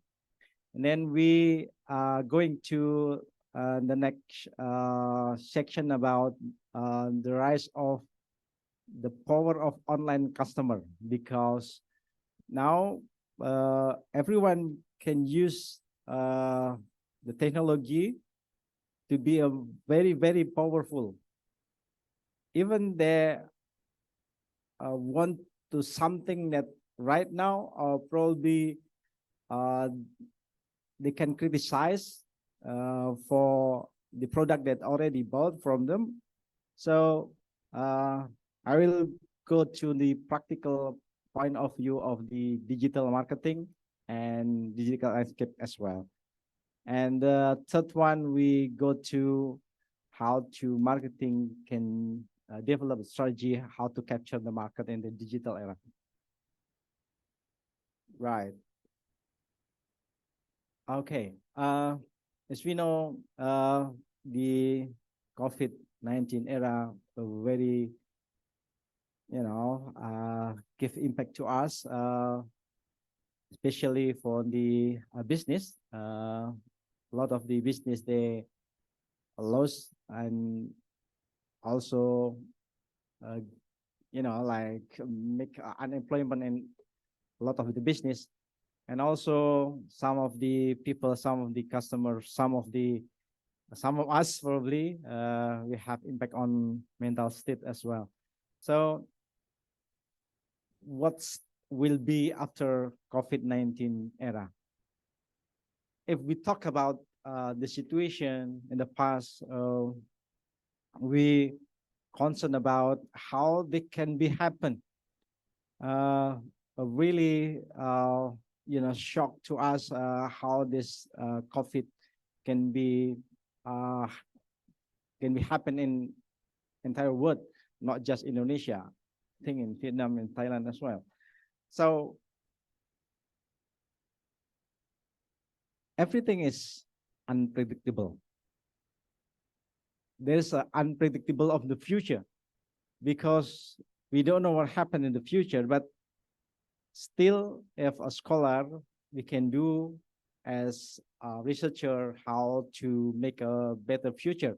But we have to consider, we have to aware that the world is really, unpredictable, because we know that everything can be changed very quick.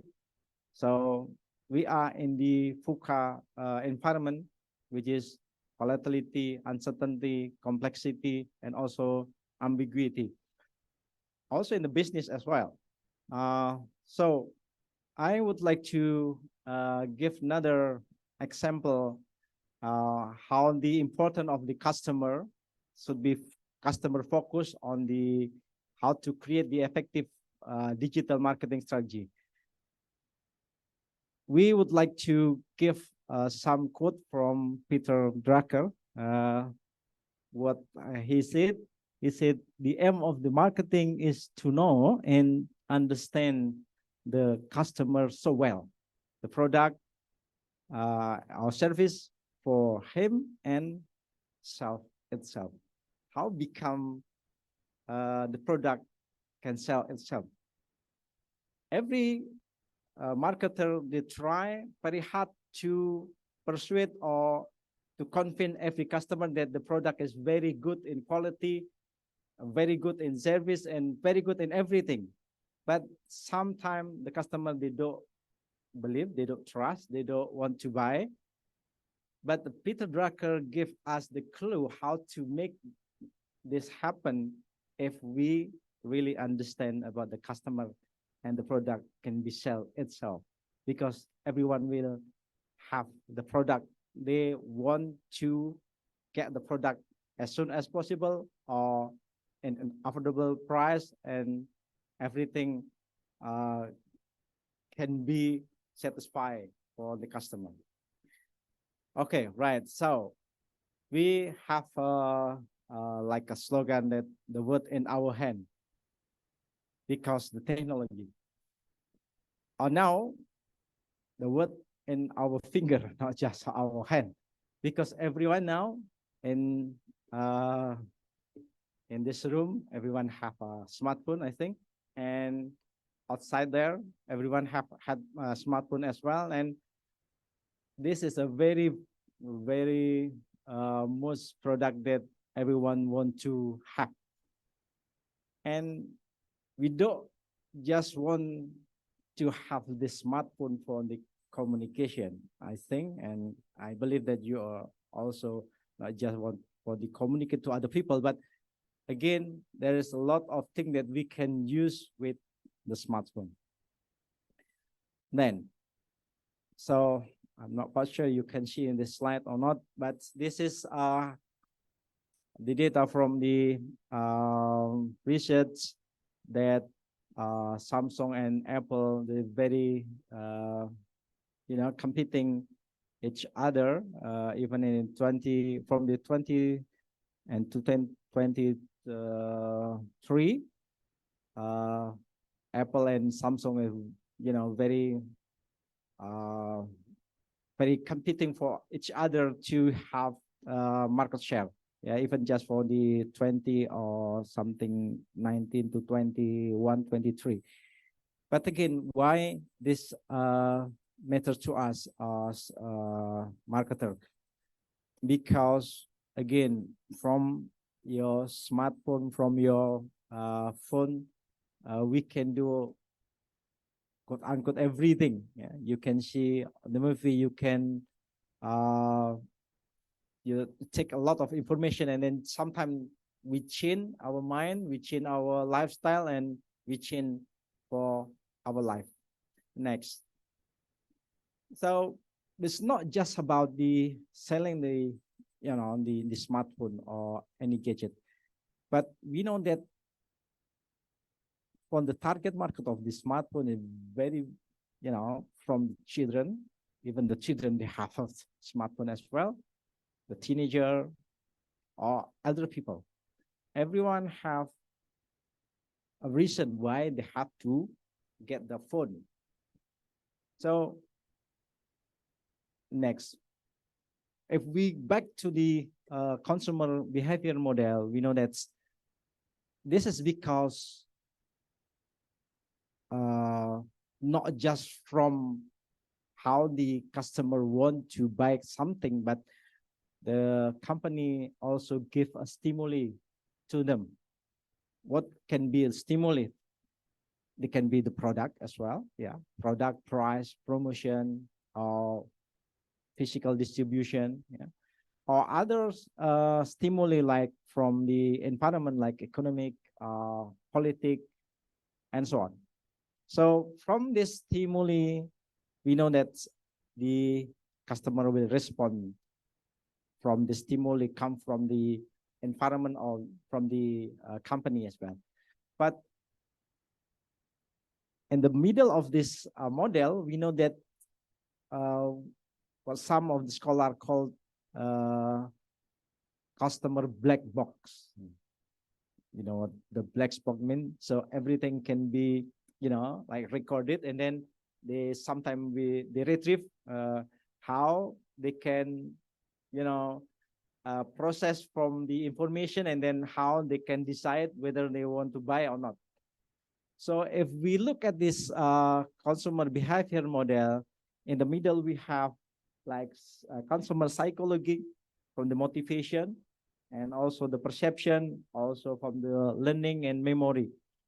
So this kind of very difficult and very complex how to decide how to make respond from our stimuli. And yes, obviously we hope the customer get a positive response from our stimuli. The motivation or perception, even learning and memory can be changed because the technology. Why? Because they get a lot of information of the product. So sometimes the marketer or the company, they have to try very hard how to make a good motivation to the customer, and then how they can learn if they already bought the product, whether they satisfy or not, or also they always learn about what they already have from the company. So next. So I think everyone in this room are familiar with this theory. We call it the theory of reason action. Let's look like again from stimuli response theory. Why I still focus on this theory, because it's a very powerful theory how to predict the behavior, because again the future is unpredictable. But as a scholar, I think Prof. Nam and Prof. Ali already predict the behavior in the tourism and also in the banking industry, and it works. So I think this theoretical framework very useful how we can prepare the strategy in the marketing. Next. So we have another theoretical framework, which is, next please. I don't know why this not work. Okay, we know about the planned behavior from ICOEBS, that they put not just from the attitude, subject norm, and also what we call it perceived behavior control. So everyone have a control. They don't think about what the other think about us, but we think about what the other attitude of the people.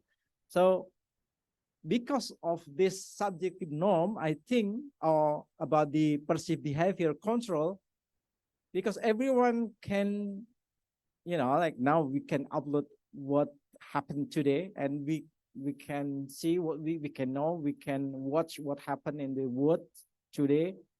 So everyone probably have what we call it, they have another perspective about what they want to be, yeah, because in the hierarchy of need from the Maslow, we know that like from the physiologist security, self-esteem, and actualization. So they can be changed by time because they have, again, perceived behavior control. Next. Now, from Davis, we know about the technology acceptance model. It's very powerful to predict how the behavior of using the technology as well. So they have two things that are very important factor, which is perceived usefulness and also perceived easy to use. If we can provide, we can offer these two things to the customer, I think it's going to be very, very powerful to persuade the customer, and they will adopt our technology, and obviously they will buy our product. Right, next. Okay, so we're going to the rise in online customer power. Why this is very important to talk about this topic, because I think most of the people that have purchasing power, they are familiar with this online. Not all of the people doing the online, but I think because this is growing up very fast, so I think next slide we will capture the online customer journey. Usually everyone have this desire, and then they try to make a decision whether they use from searching engine, or even from the social media and so on, like Dr. Nam said that about social media marketing as well. And also they have a alternative to choose, whether from the retailer or from the competitor, because everyone can take information from the internet. Next. So if we can make a map from the customer journey, usually start from awareness first. The step is not just a step. Why? Because the companies should focus on the every step of the customer journey. The first one, when they start to aware about our product, we can use email marketing or YouTube advertising, online advertising, or use a radio as well. Why radio is still important today? Because everyone get a lot of journey, and during the journey, usually they listen to the radio. So again, how to make aware? We can use every type of the advertising, or even loyalty program. And then they're doing shirts. We can provide like organic shirt or pay-per-click, like when you click something and then the company have to pay for the advertising, or directory shirt. And then go to reputation. Reputation is very important because now everyone can review, everyone can talk about our product, and it's free. No one will, make a boundaries about what you want to talk about our product. So it should be how to develop a word of mouth in a positive way. Also, how to create a good social media and so on, even on the review. So if the customer going to the reputation, they usually make a conversation. How to make a conversation in a good way? So again, we have to try to make our online booking probably from the website order very familiar or easy to use, or usefulness that what the Davis offered to us about the technology acceptance model. And then very important, how to make a good experience for the customer. Post-purchase experience, review writing, and so on. Next. Right. So some of the researchers, they make type of the web user. We talk about the web user because usually every online customer, they try to get information from the web.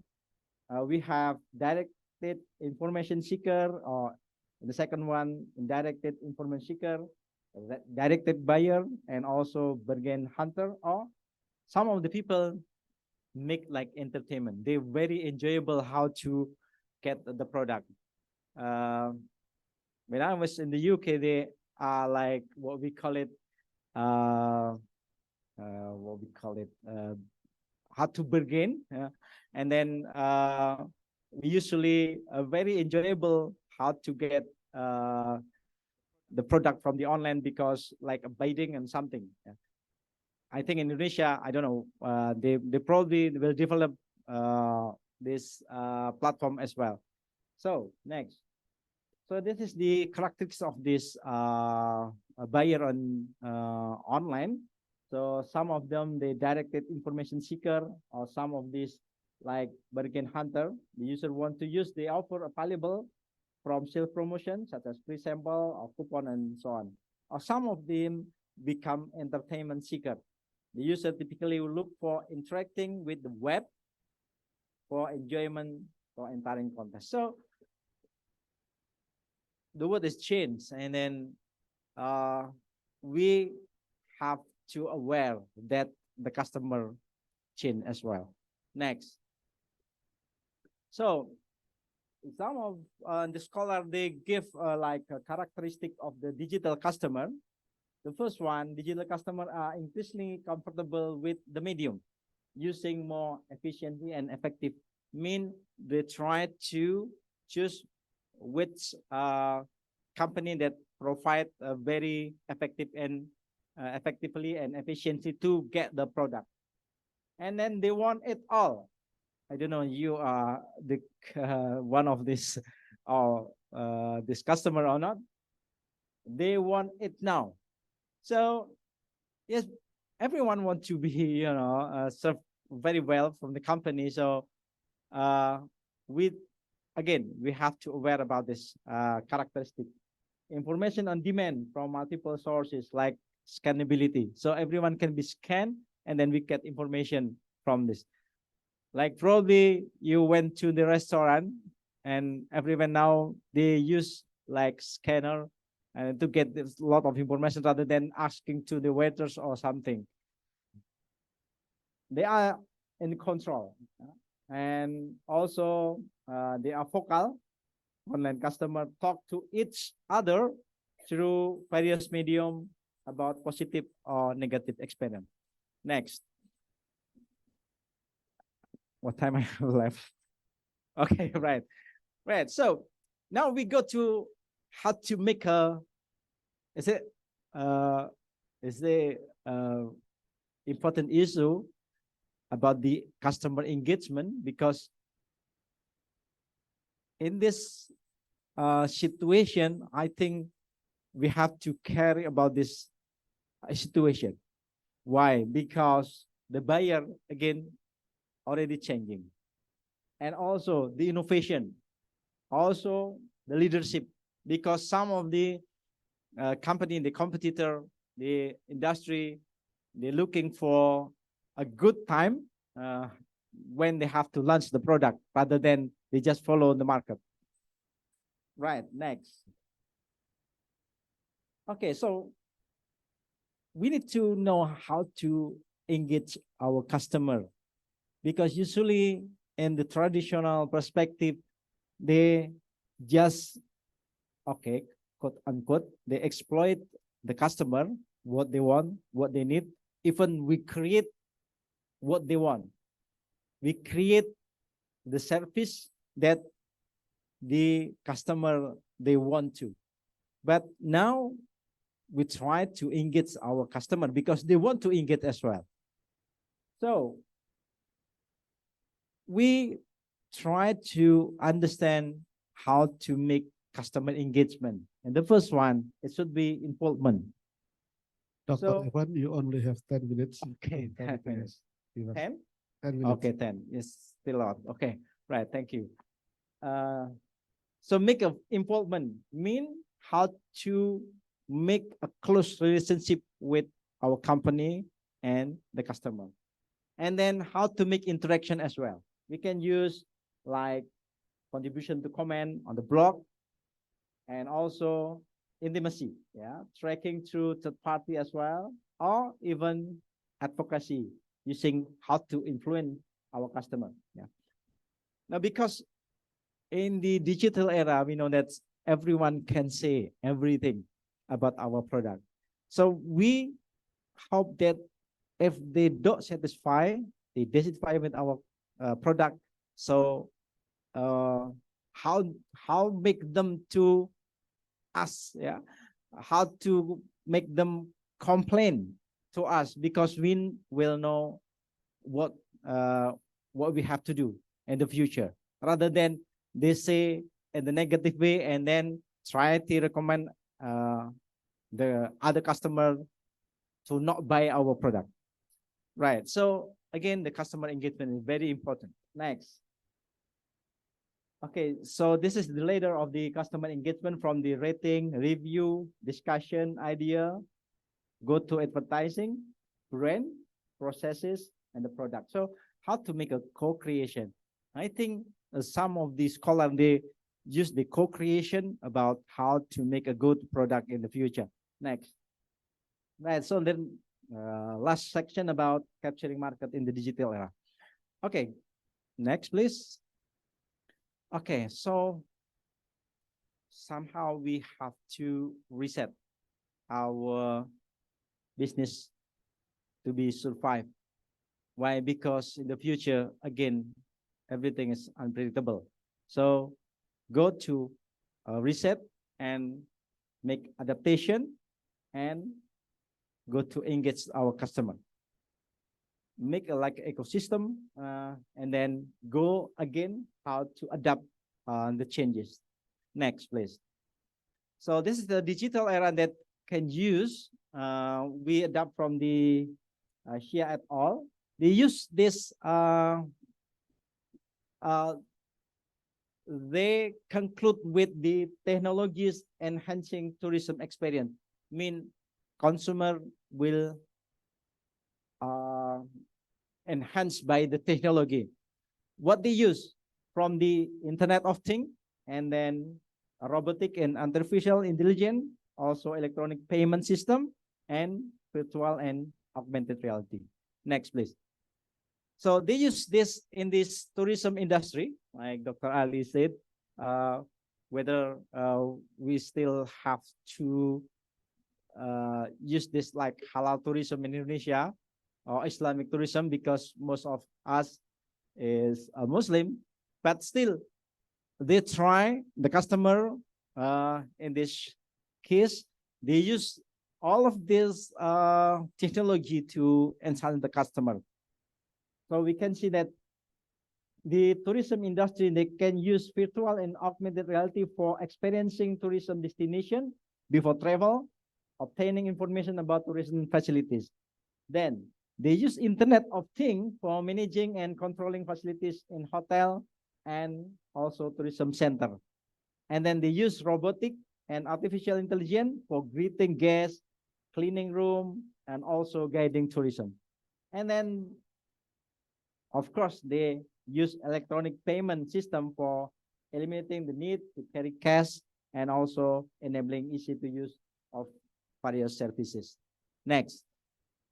Okay, so I think everyone will agree with this buying process. It's very complicated. Is actually no one want to buy just I want to buy this. Usually they always aware, no idea what the product that we have or we have to need. Usually they start by awareness, aware about what they want to buy, interest, and then they search information, also going to decision making, and then purchase and make a post purchase. So in the post purchase, we know that some of the people, they can be like or dislike, yeah, and again they will influence in the future. Next. So how we can deal with this situation of the complexity of the decision making of the customer? So Kathy and Alice, they give recommendation how to make this can be happen to deal with the complexity of the decision making process. So when the state in the aware and this we can use position of feature of benefit and brand. How to do this? We can make a search engine marketing like search engine automation or pay per click. So everyone can more close with the information because they're still aware about the product. And then we can about the supplier search, the information search. So we can use like lead generation from range of the customer and evaluate by assist purchase decision like detailed product info, user review, rating, content marketing. And when they already purchase, we can facilitate the purchase by automated email reminder, or also one-page payment, offline option. And the last, when they go to the post-purchase, we can use personalized website content or interaction. Next. So this is become the interaction from aware, search, evaluation, decision, purchase, spot. And the very, very important thing, if we can give them a reward. Why? Because what the Dr. Nam said, that how to create loyalty. We have to make a program, the loyalty. The loyalty not come like eventually or suddenly they will loyal, because we create the loyalty program. So we can like give the newsletter or probably competition, reminder service, loyalty services scheme, and probably personalized recommendation. Okay, I think 2 slides more. Next, please. So before this, okay. So from the step, we can summarize for the customer lifestyle and digital marketing correlation. So from the acquisition. 1 minute, Dr. Okay, conversion and retention. So from the acquisition, we can generate awareness and also how to make them aware. We can use the search engine marketing, banner, also from the digital public relation. Right. So how to encouraging the customer loyalty? Again, we can use every facility from the email, social media, or sales promotion. Next. Okay, this is can be offered from the top funnel, from the marketing and the provider perspective, from the awareness state, evaluation state, purchase state. So we can use like blog, email, and so on. So from the purchase state, I think we can use this strategy like free trial and coupon as well, or pricing paid, live demo, and so on. Okay, I think last slide, please. Oh, no. Okay, we talk about the relationship marketing from the tourism or banking. So what we have to do is the first one, how to identify the customer in the such habit or interest, differentiate them, like the site content, tailoring, also how to make interact and try to customize our services. Okay, last slide, I think. Yes, I just really inspiring with this quote by Malcolm X, the future belongs to those who prepare for it today. So this conference, I think we prepare for the future by applied technology and quantitative method. So thank you very much for your kind attention. Assalamualaikum warahmatullahi wabarakatuh.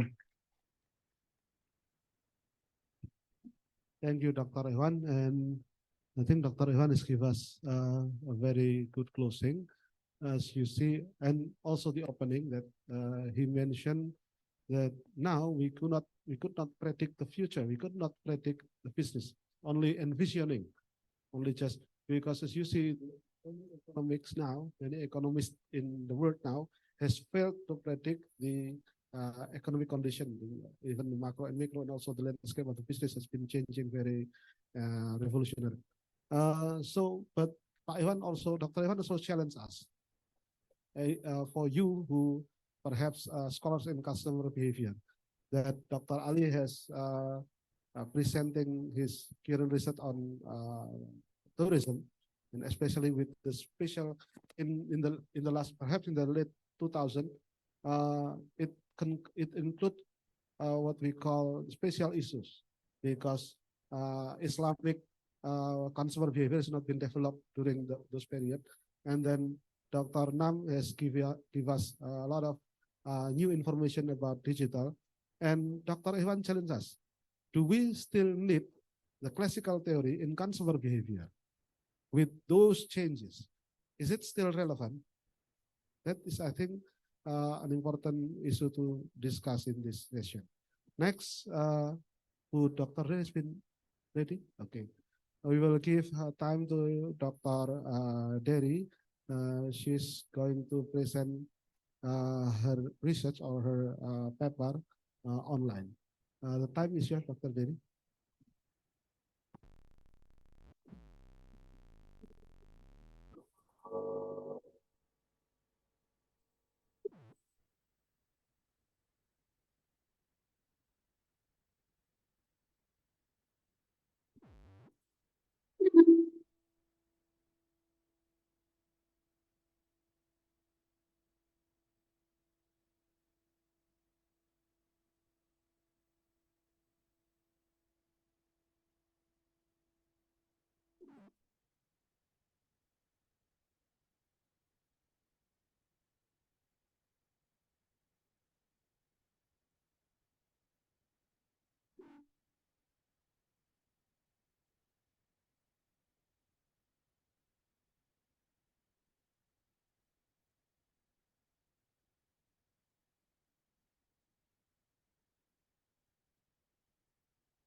Sorry, I think my microphone wasn't on before.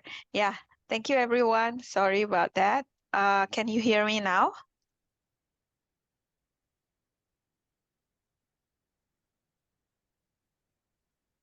Oh, okay. All right.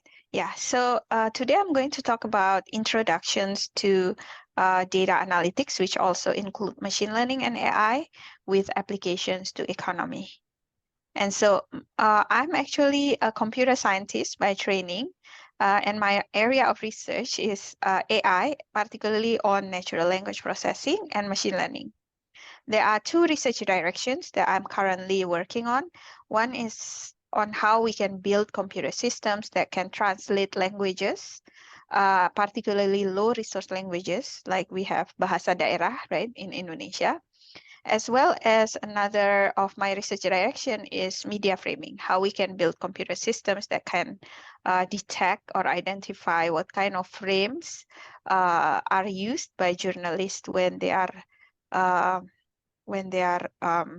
writing news articles. So this is some page about me, like at Monash Indonesia, where I'm currently an associate professor, as well as my other webpage, ilmudata.com. So when I was asked to give this talk, I was asked to talk about AI and applications to economy, but I guess we couldn't just jump directly to AI without understanding what is AI about, what does it involve. So I was thinking, okay, so it should involve data and analysis of data. So I should start with data analytics. So the meaning of data analytics or definition is the science of analyzing data to make conclusions about that information, like to extract insights or knowledge from the data. And there are many types of data analysis. So when we talk about data analysis, we thought everything must be programming, but it's not really true because there are different types of data analysis, including descriptive, which is like data visualization, where you have, data coming in and then you create charts so you can visualize what is going on in the data. So that's a descriptive data analytics. Diagnostics is when you try to explain like why you see what you see from the data. And then predictive is the one where you make prediction based on what you have seen, what's going to happen next. So this is hard, like Pak Ihwan just now mentioned, it's very hard to predict what's going to happen in the future. However, there is another one that is probably also very important in terms of economy, is prescriptive. That means we are using the prior data and what people has done in the past in order to help us prepare for the future. That means like, okay, if the stock is going to drop, then what can be done so that we can mitigate that or something like. So prescriptive is a recommendation, basically. What action should be made in case something happens. So if something drops, then what to do. If something up, then what to do, and so on and so forth. So the prescriptive is, I think, the hardest among these, but also the most useful, because like predicting what's going to happen is just one step, but recommending what is the best course of action if something happens is a more useful thing typically in reality. So descriptive is basically describing what happened. Diagnostic is trying to analyze and find out the reason why such thing happened. Predictive is predicting what is likely to happen in the future. And then prescriptive is a recommendation of what is the best course of action. So the more we move to the right, the more value, but the more complex the algorithms or the computer systems that we need to make.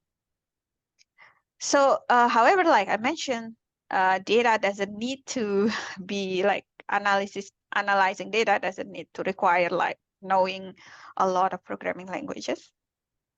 So for example, this is one example of descriptive analytics that have been very, very useful for the government in the US to make their policies. So this website is actually from tracktherecovery.org. And if I open it right now, let me try and share my. So this website is created to track the economic impacts of COVID-19 on people, businesses, and communities across the United States in real time. So it has many things. So it tracks, so basically the data that comes in is taken from multiple government websites, private websites like companies' websites, and so on and so forth. But what they chart is how, for example, the customer spending changes over time during the period of COVID.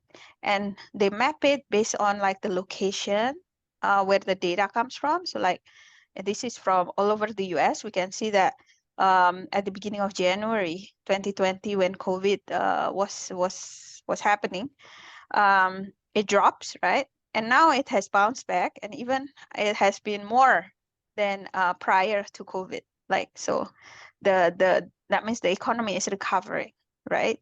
And then we can also see employment. So for example, so this is data from employment. So you can see with the interactive chart, people can actually see what happens to employment rate, what happens to customer spending. So there is no programming involved here, like aside from data visualization. So there is no prediction, just showing the data, like what happens, and showing it in a form that is easily visualized, easily navigated, and so on.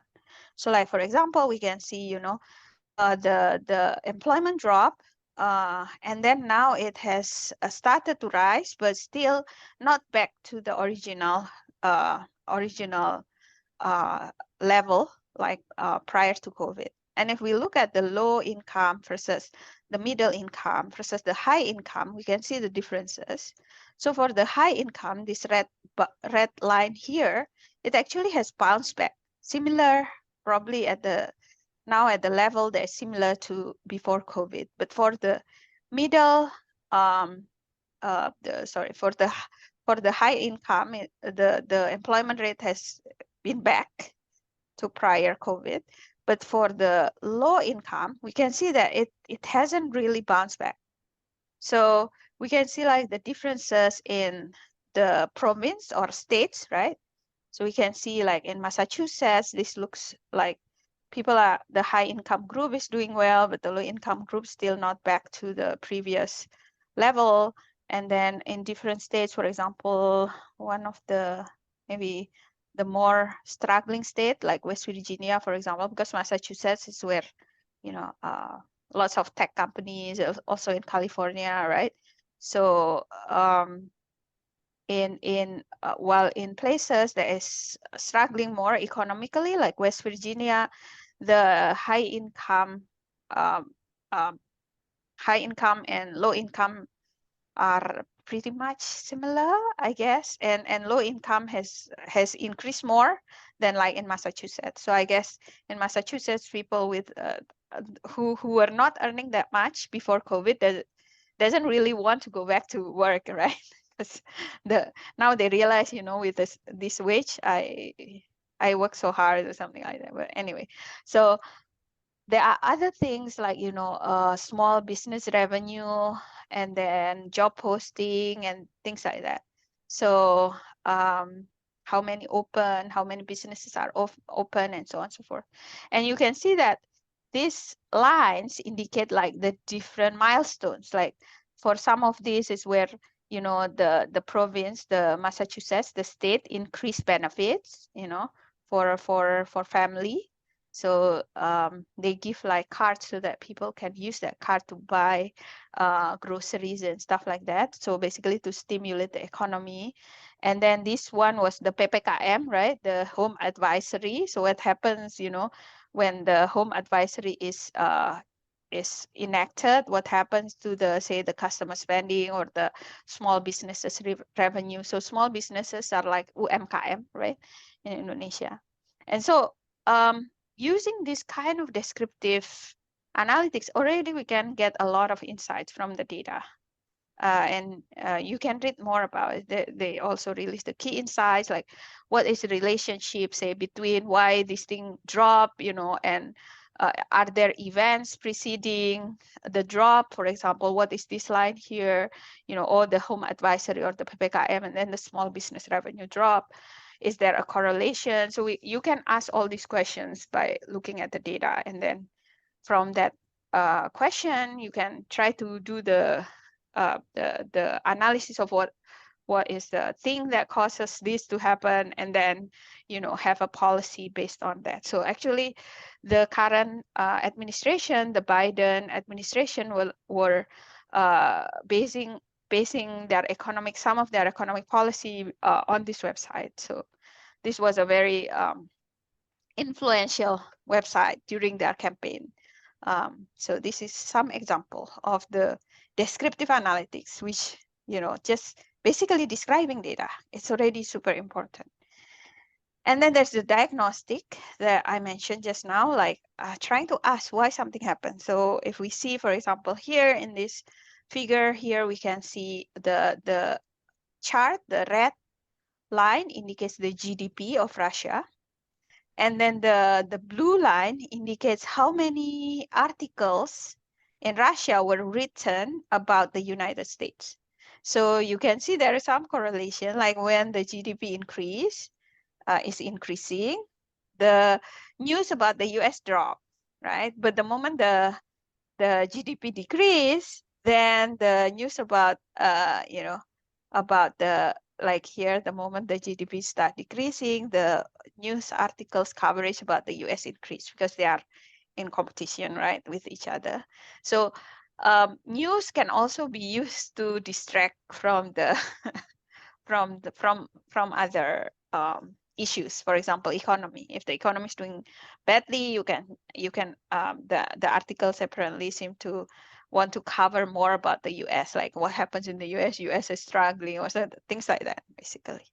So you can see, you can do some diagnostic based on the the chart like we saw just now about what could possibly be correlated with what happens. And then predictive analytics is the one where we try and predict. So we build algorithms, computer systems that learn from the data, and then based on the patterns in the data, try to predict what's going to happen in the future. But as you can see, for economic, this is very hard because you need a lot of data, a lot of variables to predict what's going to happen. For example, in terms of stock, right? You cannot just use the previous value of stock to predict what's the stock like, what's the stock is going to be tomorrow, for example. There are many factors that are involved.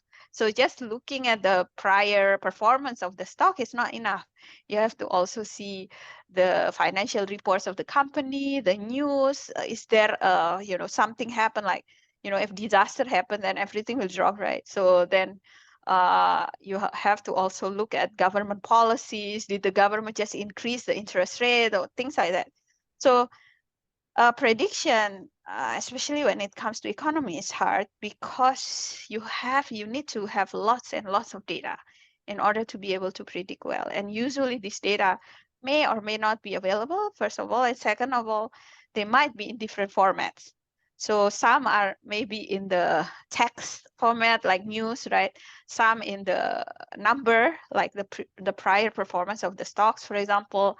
Some could be in terms of policy briefs and things like that. So yeah, and they could come from different sources. So predictive analytics is like Pak Iwan say, it's very hard to predict, and a lot of people have tried, but maybe, yeah, even if it. So there was this, I think I'm not from economy, but I think there's a theory, right? Like the market will try to correct itself. So if somebody find a way to predict the stock value accurately, then they will try to use it as much as possible until it doesn't work anymore. So by then they release the model, but it's not working anymore because they would use it. The market will correct itself, and then it's not useful anymore. And then, the paper got released, right? Then other people can read the paper but cannot use the same method anymore. So so predictive analytics, however, in other domains have been used, for example, in predicting the rate of COVID cases. Like if it starts increasing, and then, then of course, then it will increase more, or if there is a vaccine, then it drops. So you can actually predict quite accurately, for example, how much COVID cases are going to happen. And then, of course, there are other factors like variants and so on and so forth that might change the prediction. But yeah, for some cases, actually, predictive analytics can be accurate. Then I think the one most important thing, I think, in the applications to economy is probably prescriptive analytics. So it's not so much of predicting what's going to happen in the future, but rather simulating. Okay, so like based on like previous data, if the economy or the GDP is doing badly, what are the things that the government did at that time, maybe increasing benefits and stuff like that?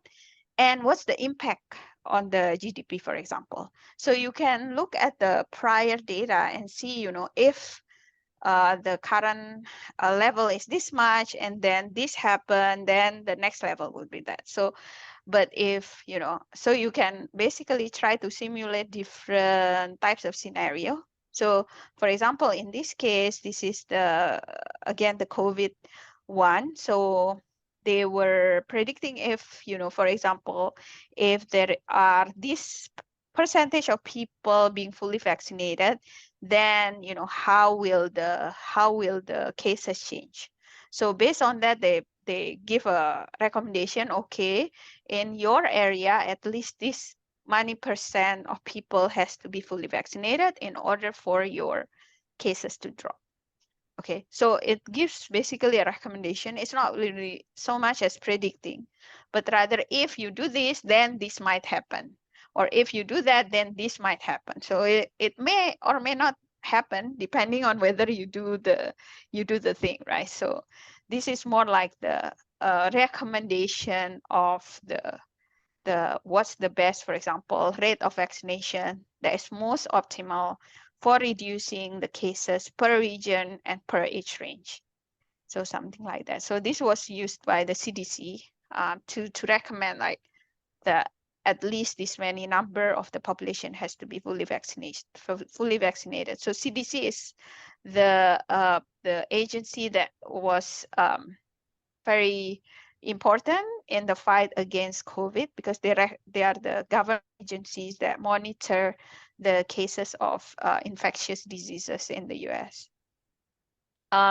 There's also this, in terms of economy, for example, from the track the recovery, we can see like the different states, and then the economic activity for the different states, right? And then you can see, when you do the PPKM, when you start to close, like issuing the home advisory where everyone stay at home, what happens to Mexico, New Mexico economic activity, and what happens to Colorado economic activity, and what happens when they began reopening, right? So when the closing, like the home advisory order was implemented, the economic activity was already down anyway, because people didn't want to go out because of fear of COVID, right?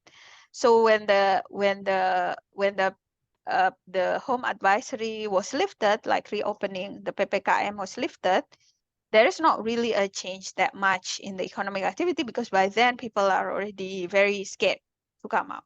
So you can see this to recommend, okay, maybe, based on this data, we should not really be worried too much about the reopening when things should reopen, because it seems like it doesn't have an effect on the economic activity. Maybe there are other things that could be used to stimulate the economy, for example, giving the benefits, like we saw just now, benefits to people to buy groceries and stuff like that, so that people would want to go out of their house.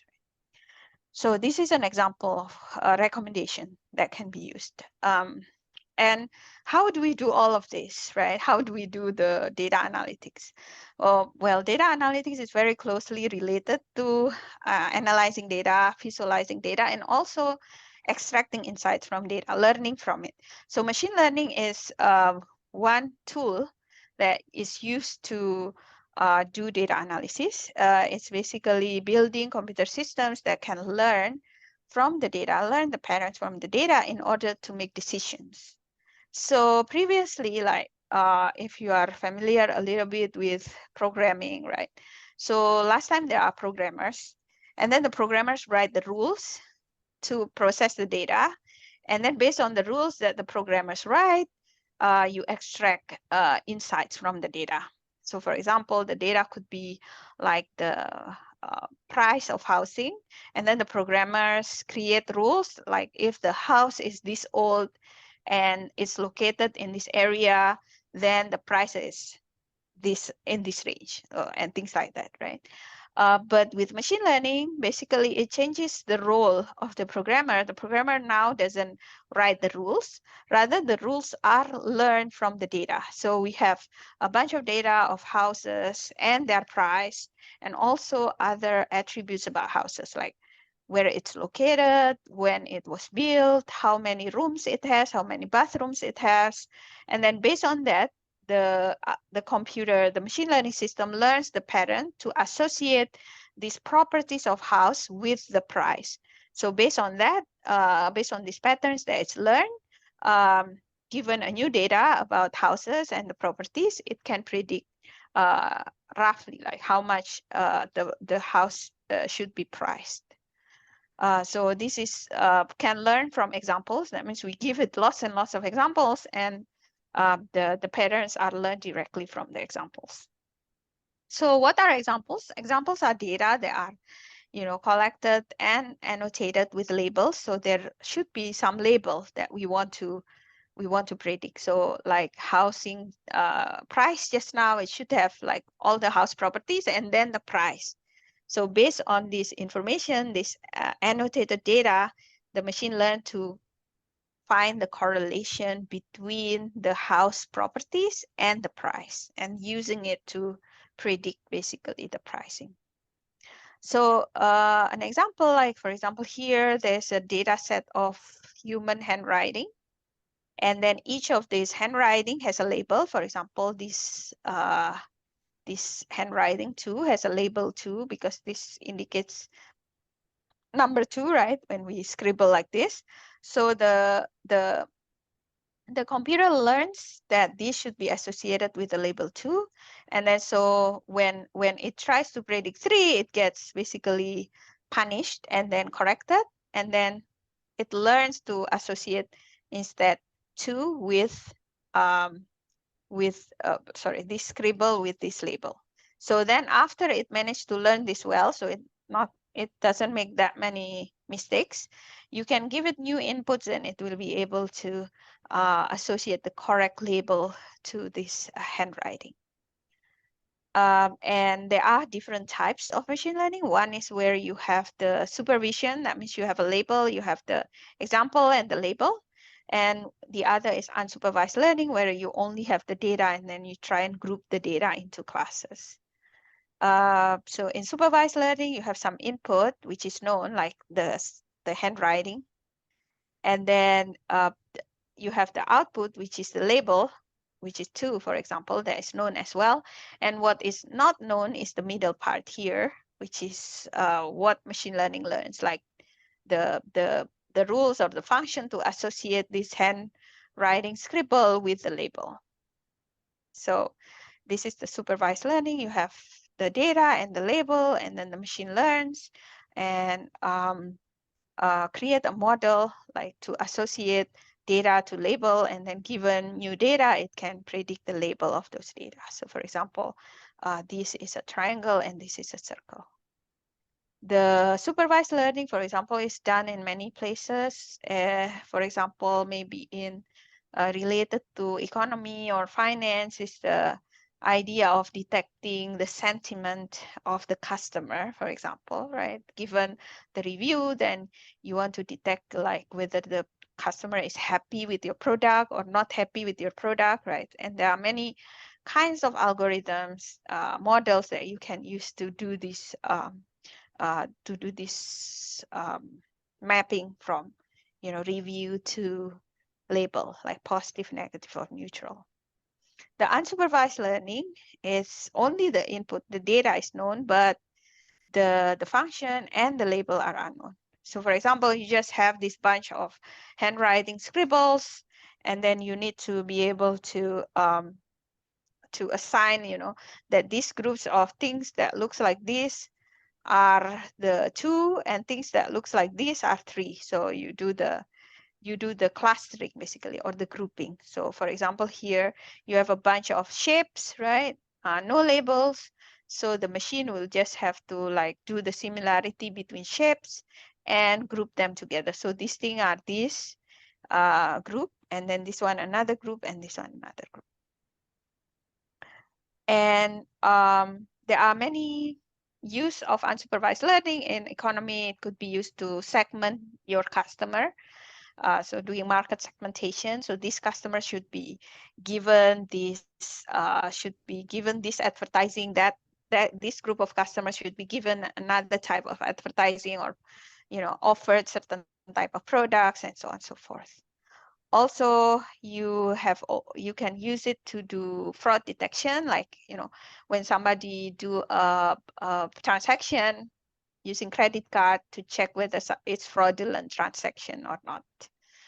There's also what is called the unlabeled data. So basically just using the web text, anything you find in the internet to train the data. This is what is used to currently train what is known as large language models. I don't know if you have tried ChatGPT, BART. So these are trained in lots of web data. So basically just text. Because from text itself, we can infer, for example, the text, my flight is delayed, amazing. Even though there's the word amazing, this is actually angry, lost, unhappy because of the emoji, right? So we can actually learn to automatically from the data using the data itself to label the data.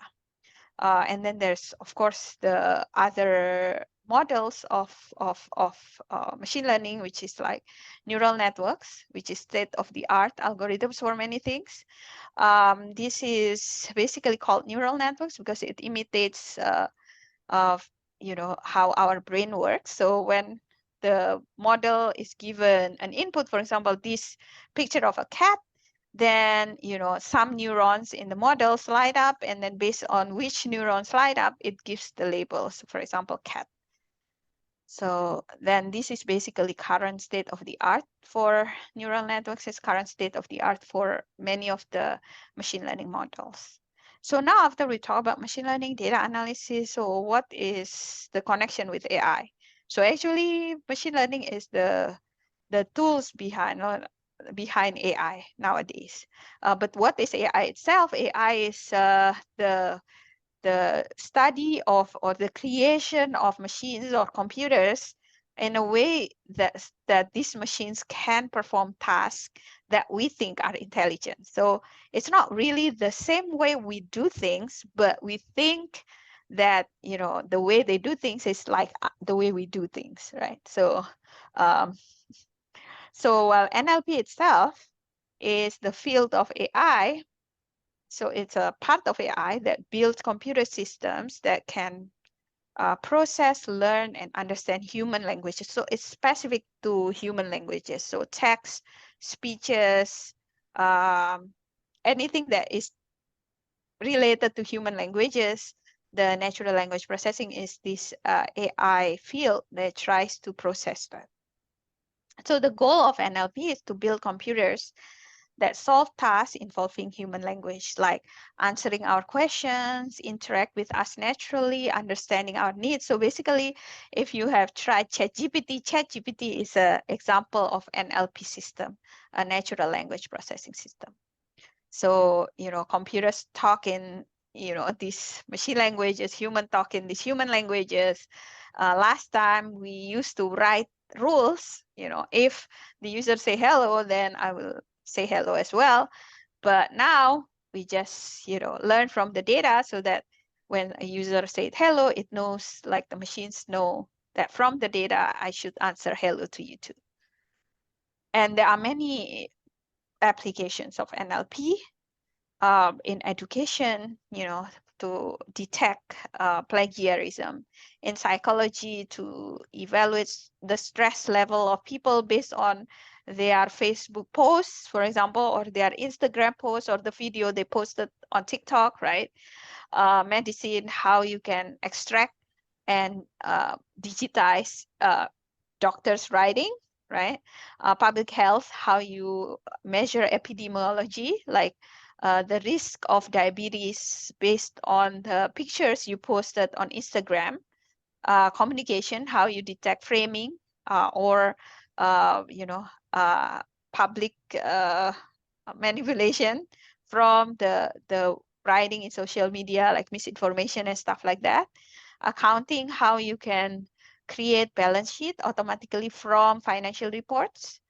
So NLP has been used to do all of this. And in economy, of course, to predict, for example, the rise and fall of stocks based on the news and so on and so forth.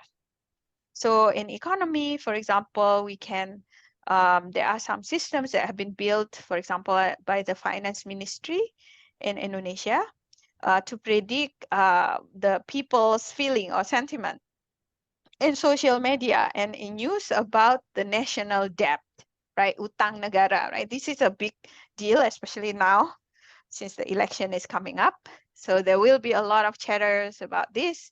And so this system will see whether the people are getting more and more negative and what topics are they talking about when they talk about debt, for example, so that the finance ministry can, release statements to, to calm everybody's fear, for example, and stuff like that. And then it has also been used, so NLP has also been used to measure the sentiments from the news articles and correlating it with the economic index. So if the economy is doing well, how is it reported in the news? So because, we saw just now how media coverage and economy are closely linked, and using the NLP, we can actually do this automatically and scalably and in a fast manner, because we don't need people to sit down, read at the news, and then, annotate one by one. We can use the computer systems to automatically read and then give the prediction of the sentiment.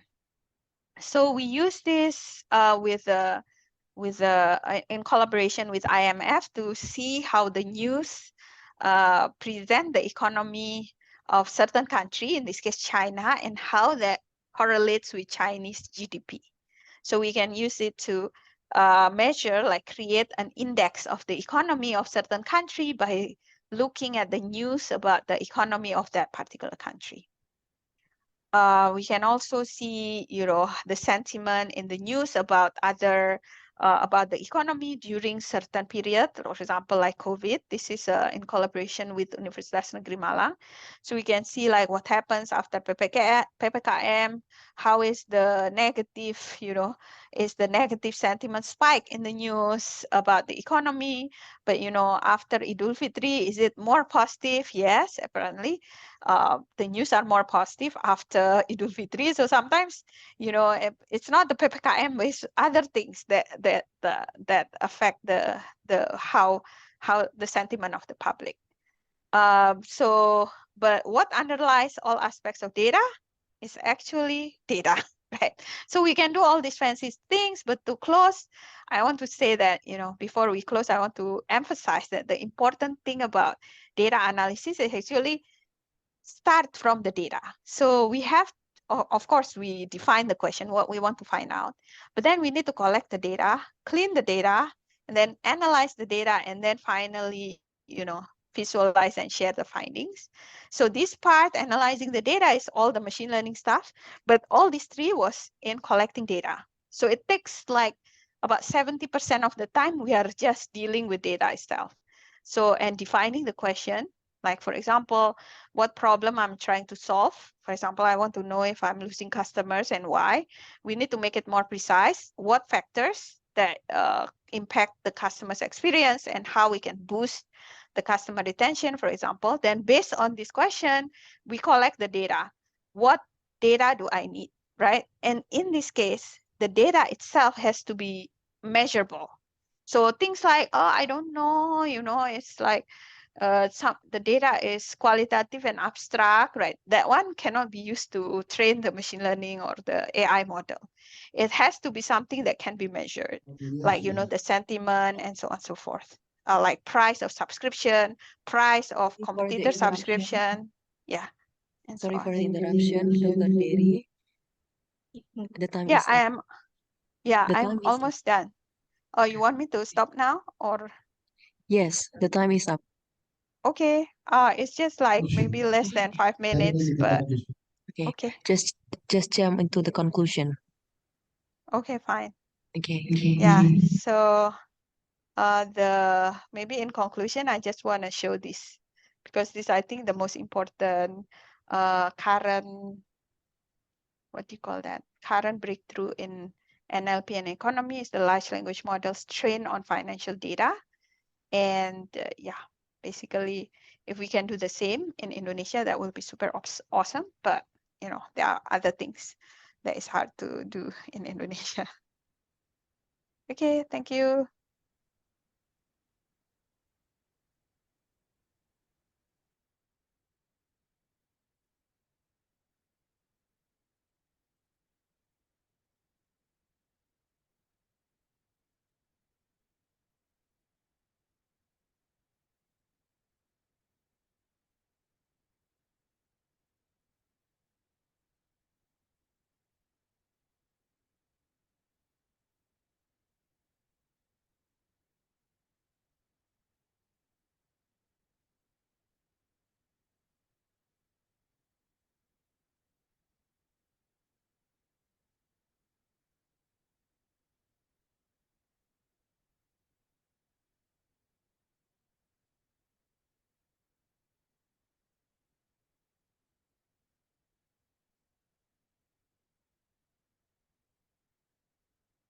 as Dr. Dery also mentioned, we need to have rich data.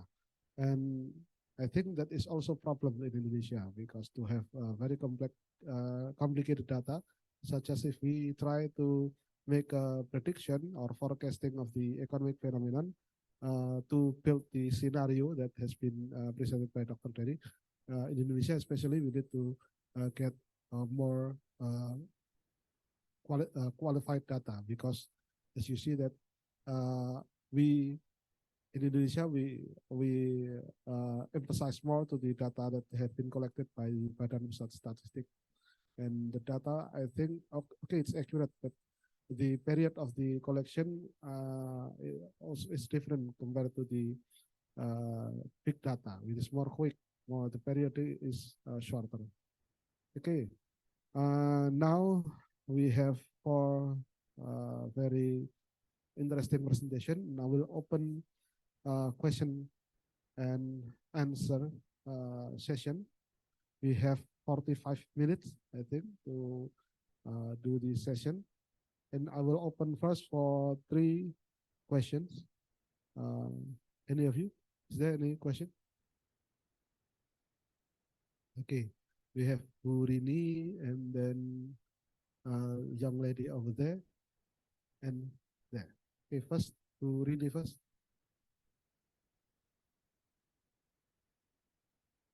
Please mention your name and then the question you've been asking, for who you ask.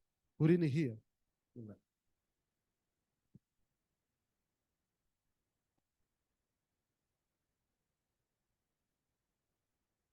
Assalamualaikum warahmatullahi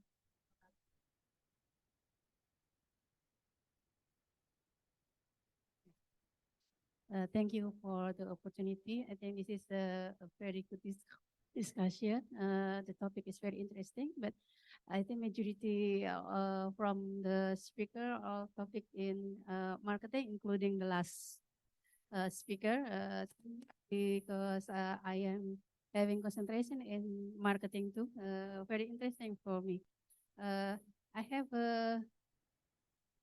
some question about the halal industry research, Prof.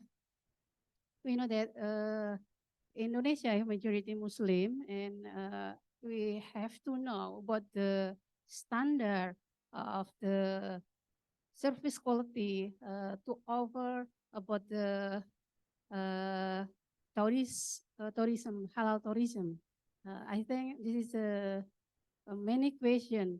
How about the standard in service quality or the requirement standard that we want to offer to the customer, to the tourists about the halal tourism?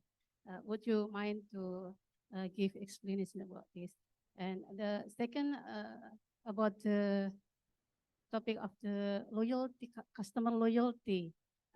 We know there is any condition that sometimes customer not really being loyal, but sometimes they spurious in loyalty. How to fulfill and to make sure that our respondent will fulfill to fill what the instrument that we use, so we sure that this is really attitudinal and behavioral loyalty, not spurious loyalty. May we get the explanation about that? I think I have just 2 questions, and further maybe we can make a joint research, Prof, about the tourism, halal tourism with our department in Faculty of Economy and Business. Thank you. Assalamualaikum warahmatullahi wabarakatuh. Waalaikumsalam warahmatullahi wabarakatuh. Thank you, Bu Rini. Okay, young lady over there. I think let me answer first. Okay. Regarding loyalty, I would ask Professor. He can guide you.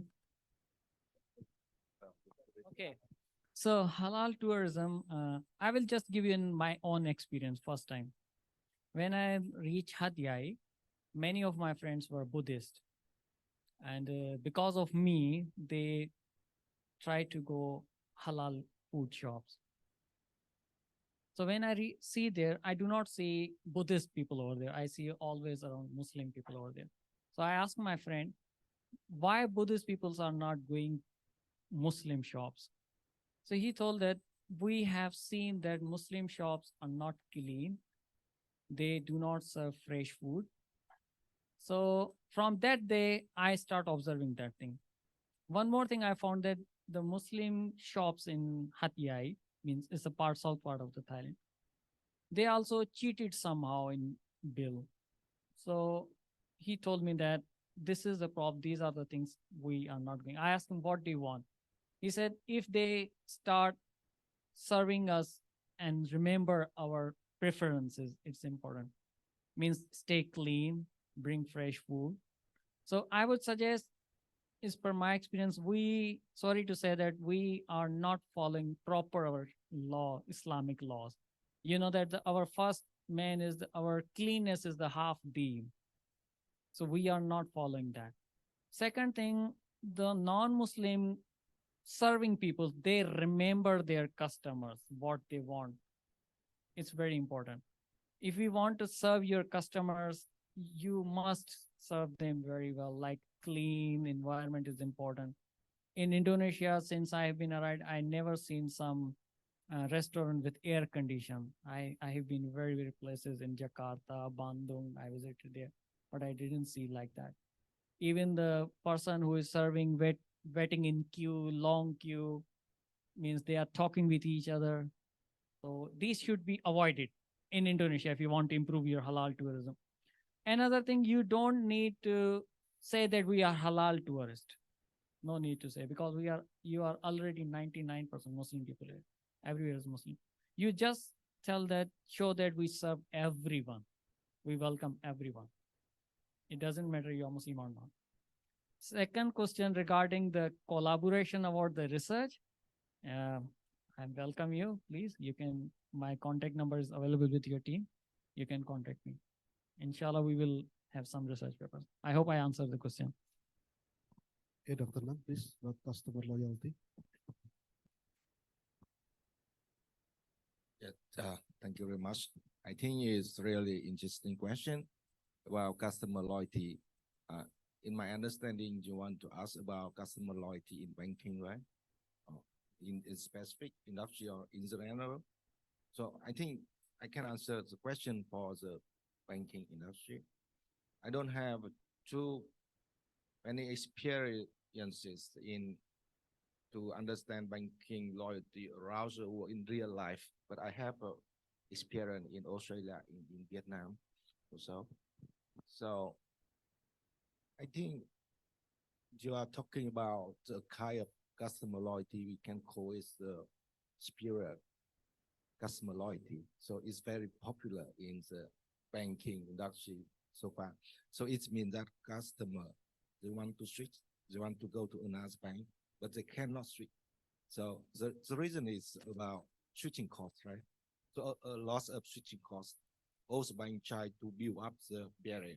So switching cost is high. So customer, when they want to switch, they cannot switch.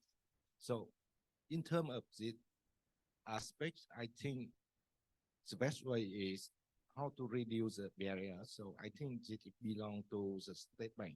They have to reduce the condition or requirement to reduce barrier. So customer feel free to move from this bank to another bank. Is the first thing. The second thing, I think, to have a real customer loyal. So I think it's depend on the bank, commerce bank. They need to have somehow, some way, some strategy to build up real customer loyalty. So I think it is very long run. So for example, they try to create a good brand. So customer, they really love the brand and love the service and loves bank. So I think the problem is nowadays many people still thinking about the switching bank, but they cannot because they have a heavy fee or switching fee or something like that. So this is my question. Is okay with that? All right. Thank you. Thank you, Dr. Nam. Please, young lady over there to ask the question. Over there. Yang sana, Mbak.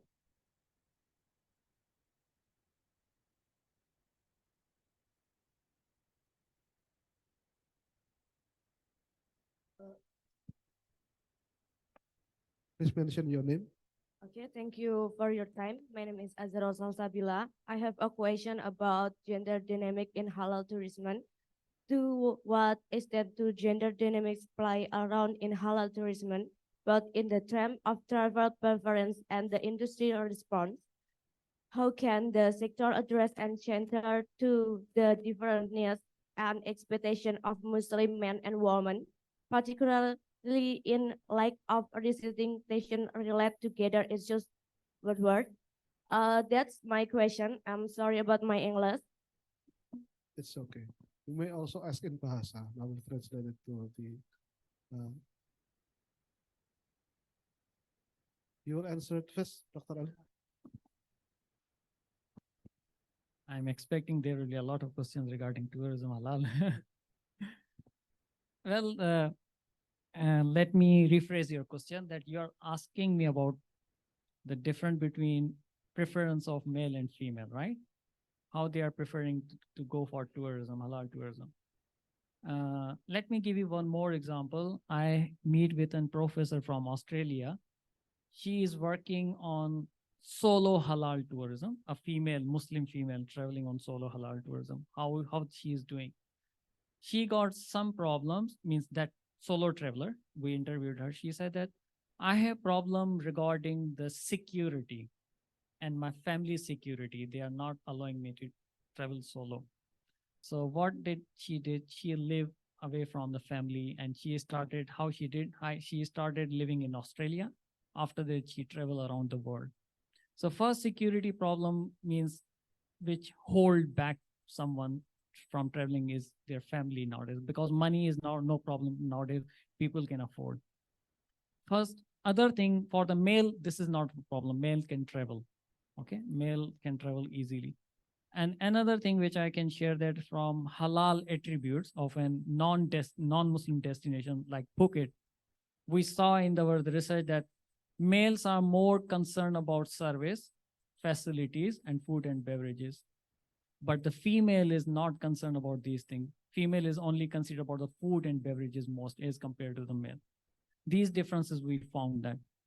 But I think if we follow or look into our religious beliefs, it says that a female is not married. She can travel along with her brother, father and husband. So these are restrictions still there. But if suppose, if you see the grave, there is also a new condition that you want a female driver or you want a male driver, right? You see that these trends are not changing nowadays. So I think for you, if a male wants to travel, he can travel alone. But for female, we still are limited. We cannot allow females to travel. But in future, if we have some like a place which allow only females residents, female tourism, female travelers, then female can travel easily. I hope I answered the question. Thank you, Dr. Ali, for the answer. Okay, yang belakang. Yeah. Thank you for the opportunity. My name is Bima Sari Jayanti. I'm from Muhammadiyah Surakarta University. I want to ask about the halal industry in Thailand. As far as we know, because the majority is population in Thailand are Buddhist, right? Correct me if I'm wrong. So how is the development of the halal industry in there? Thank you.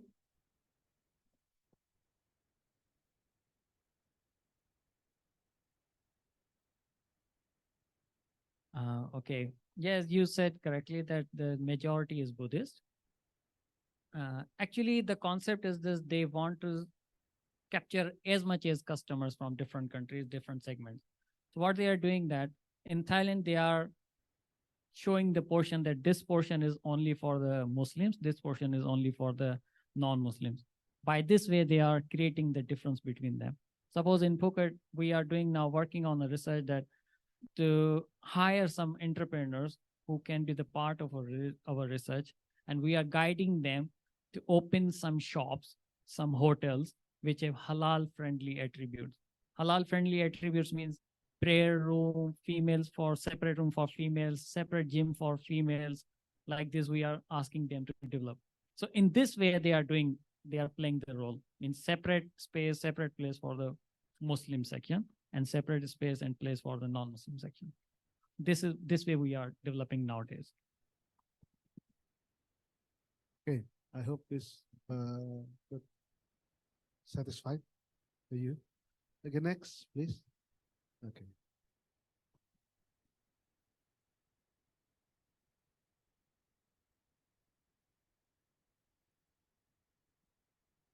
Thank you for the opportunity.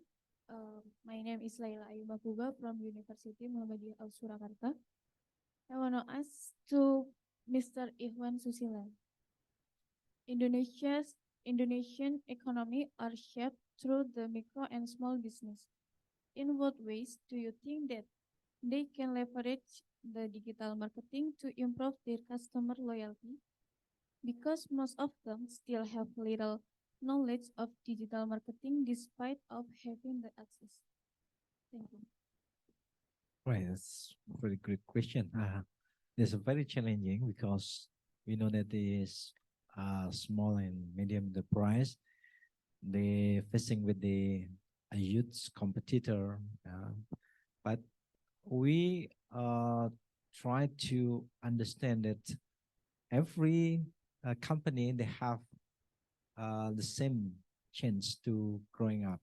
So I think I agree with your opinion that it should be using the technology, digitalize the product probably, because it's very easy to make a digitalize the product, which is you can make like social media, every platform of the social media, or even you can using mainstream advertising.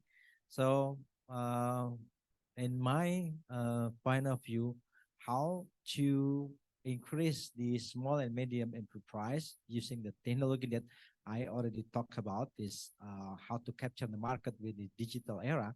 So every step of the decision making of the customer, the company in the small and medium enterprise should be aware and how to prepare every step, not just how to make the customer buy, but because the step is very important, how to make the customer in the very beginning, they aware our product, because small and medium enterprises quite different about the quality, about the design, about everything, comparing with the multinational company, but they have a chance as well. So again, for me, how to create the strategy, develop the strategy based on the understanding how the customer, especially in the online customer, they make a decision by using like customer online map that I already talked about, from the awareness to the post-purchase. I think this is my answer. Thank you, Dr. Rehan. Okay. Is there any question? Oh, one again. Okay. Thank you for the opportunity. I am Syafina Nur Ayun. I want to ask to Mr. Nam, what kind of marketing should online bank do to attract more consumers besides increase the saving interest rate? Thank you. No. Can you repeat your question, please?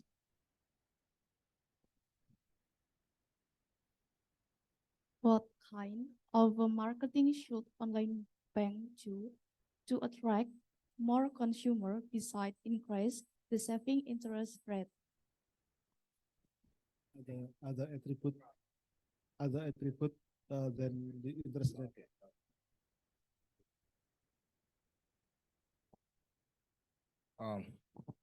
So I think online marketing in the bank, so how to make it become more attractive than interest rates, right? So it's quite difficult to answer this question because comparing to interest rates, so people tend to still pay more attention on the price for the banking services because, as I mentioned before, this is not interesting services. It's boring services. So when you use this service, you have to pay, right? It seems that it doesn't bring any nice, interesting thing from the banking service. Like, for example, when you go to airport or using airplane services or something like that, you have something is interesting, or in tourism as well, right? It is interesting, but for banking, so I don't think, if compared to the price, interest rates, it's difficult. We just try to do it's better, but not. It's difficult to compare to interest rates. And how to do it better, I think it's depend on bank and depend on the culture. For example, in my culture, as I mentioned before, TikTok now is become very popular. But in Indonesia, you try to limit it, right? Limit it. For example, as I discussed with Anton. So now you stop shopping TikTok shop, right? In Indonesia, is recently, I think last month or last 2 months, it's banned in Indonesia. But in my country, it's still working and it's still very popular. So it's really depend on the culture and government policy. So it's my answer. Thank you. Thank you, Dr. Nam. Other question? Oh, there is Pak Jati first.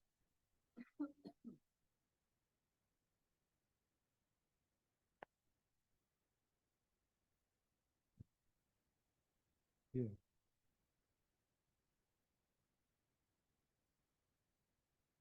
Okay, thank you for the opportunity. For Mr. Ikhwan Susilo, in the beginning of your presentation, you explained the classical theory of consumer behavior and behavior theory. And the assumption of the theory that the customer must rational. But in the digital era, as we know that most of us is not rational customer. Yeah. And I have an article that the research on in the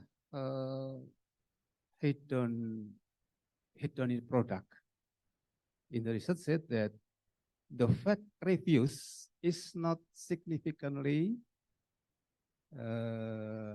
impact to intention to buy, especially in hedon product, but not in utilitarian product.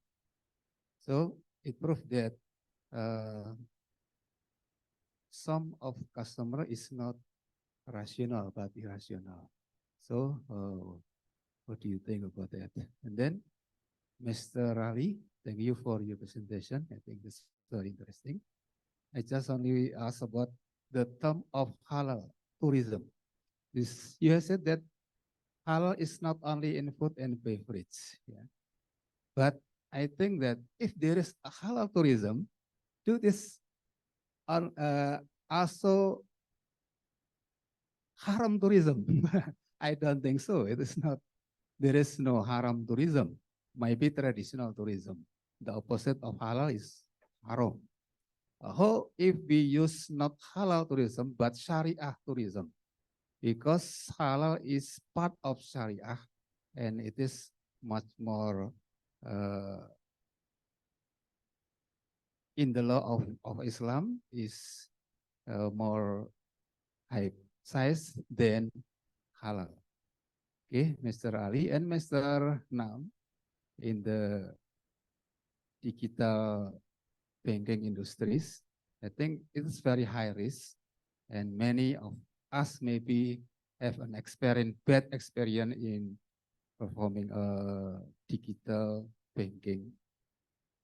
Do you think it is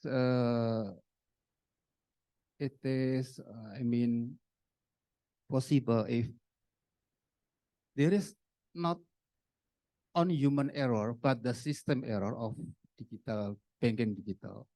Is there, if we want to propose insurance institution to protect the security of the customer, because it is not my fault. I just save my bank and make security. But when I look my saldo, my deposit, yeah, it's in decrease. I don't understand why. So is it a possibility if the government or banking industries has insurance for customer that have bad experience in banking industries, not human error, but the system error? Thank you very much. Yes, Dr. Alifa, sorry. Oh, thank you, Pak Jati. It's very good question. In marketing, we have elaboration like the good model, which is the customer usually using central and peripheral reason. Central mean logical, peripheral mean the emotional.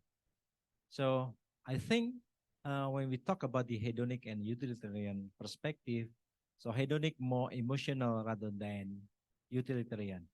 So if we back to the value, the concept of value, we know that the value is the comparison between the benefit and cost. And we know that the benefit can be functional benefit and emotional benefit. Like why people buy a sport car? I think it's not for the transportation because there are any some of the emotional reason why they use or they spend a lot of money just buy a car, because the same for the transportation. Like someone have to like get a dinner in the high class restaurant or something, and this has become a very challenging and also the opportunity for the company how to make the customer not just only get the functional benefit, like people using the car, not just for the transportation, but also they can get the emotional benefit from what they buy. I think now everyone going to the emotional benefit rather than the functional benefit. Why? Because everyone can, like using what we call it a status in your social media, what we do now, or where are we now, and so on. This is not just what the place that we probably at the moment, but why people tell to others why they doing the activities. So this is not just about the functional benefit, but also again we talk about the emotional benefit. So this is a very challenging, and this is an opportunity as well to the company, the marketing, how to create this value, and we can deliver what we call it the superior value, because everyone just probably why people buy mineral water just the same. This is the mineral water. Why they choose another brand instead of another brand? Because they have a relation with the brand, or probably I don't know what the relation, but they create the relation between the customer and the product. So it's a very good question and very challenging for the marketing, I think, how to create the emotional value rather than the functional value. Thank you very much for your question. Well, there is haram tourism. But actually, halal tourism, it was introduced to serve the Muslim consumers. Why they use halal? Why they not use the term Sharia? Because halal is most common word. So that's why they use halal tourism. But halal word means one who follow the halal means he follow the Sharia law. It is bound. The person is bound to follow the Sharia.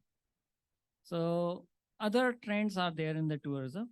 One is the most common, that is conventional tourism, which is common. Tourism is tourism, and we call it conventional tourism. But inside the tourism, there are new things: religious tourism, ethical tourism, dark tourism, and halal tourism, kosher tourism for Jewish people, and for Catholic, they call it yes, Catholic, they call it kosher also same. So these are the terms used other than our religion, there are. But for the haram tourism, actually I cannot answer about this, but the conventional tourism is also, if it is not following any Sharia law, so it cannot be counted as halal. The word halal means permissible. Suppose I always sometimes give example to my student. In Thailand, they are Buddhists. They can eat pork. So I can tell them halal means pork is halal for you, not for me. It's a permissible, right? Halal means permissible. Actually, we just push this word halal, halal, it's only for Muslim. It's a just language, halal word, language. But it's a most common word, most commonly used all around the world. Suppose green color, why halal logo have always green color? It's an Islamic color, we call it. So that's why halal tourism, we call it halal tourism to serve the Muslim segments only. I hope I answer. Otherwise, we can discuss later.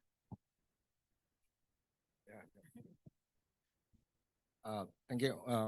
There's a question about the insurance for the banking services. So I think my answer is yes, we need it. But I think still so far, actually, we still don't have any case. So it's big case. So maybe state bank in many countries, they still consider but don't have a clear policy about that. For example, in Vietnam, we just have only insurance for deposit. For each deposit, so the government, we cover maximum around 5,000 for each. For example, when you give deposit in the bank about $1 million, so if the bank is corrupt, so government will pay you only $5,000. I don't know about how in Indonesia. A similar thing, right? So it's just for deposits, but for some rich, like you mentioned about, for example, because of system, because of data, because of digital thing, I think is really problem in the near future. So if government and commerce bank don't have the early decision or early policy for that, because one day when you check accounts or money, we lose. So I think in practice, when, for example, when you send money to other people and other people don't get some money, I think still bank still have responsibility to pay or to solve your problem without any insurance. Right? Or sometimes your bank, your account, your money in your account, sometimes you check it and you see nothing inside. So I think in fact banks still have to solve this problem without any insurance, right? At the moment, but I think in the future the situation is becoming more complicated. So that I think the answer is yes, we need to have insurance policy for that. Yeah, thank you. Okay, we only have 5 minutes left. So I think I will open question for just one question. Okay, you first because you already raised your hand. Pak, itu yang depan.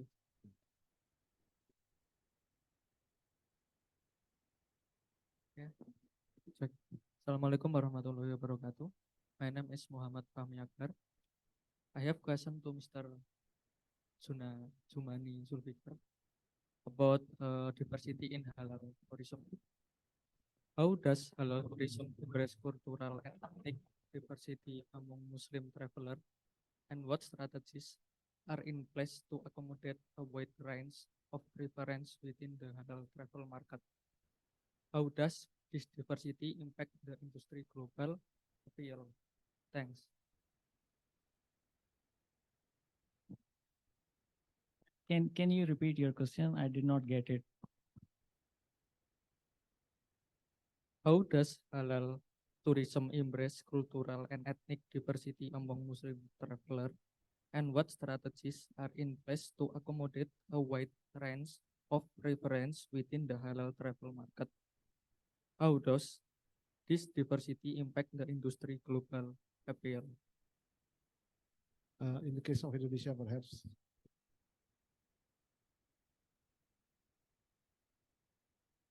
No, exactly the diversity among Muslim, because in Indonesia we have what we call the sector, or different approach of understanding the interpretation of the Quran, because we have different groups that, yes, yeah.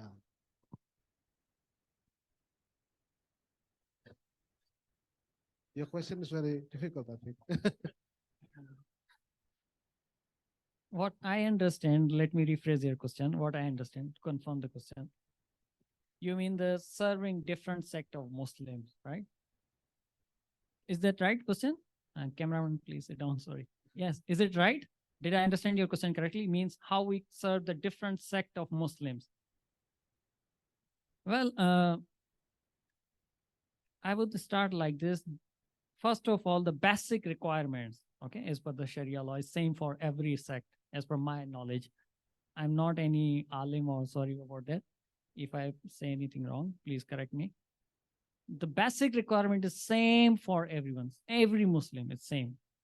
Suppose if I'm traveling Iran or Iraq, you know, Shia Muslims, they travel that area differently. They have different perspective. Even from my family peoples, they travel Iran for, they call it ziyarat, visiting. So they follow different trend. Only the different trend is the service they give, provide, hospitality, the culture. In other words, if I say most commonly, the culture is the main thing which show the different sects, how to serve different sects. This is the only difference. Service matter a lot. But on the side of food, culinary, tourism, it's different. Everyone, Indonesian food is different. Thai food is different. Pakistani, Indian, Turk food is different. So that tourism is different. But for the serving, for the different sect of the Muslims, they prefer to follow their groups, peers. It's also has been seen in the research that suppose Shia, if the Shia is group, they will follow their Shia way of style. If the Sunni, Ahmadi, they follow their way of style.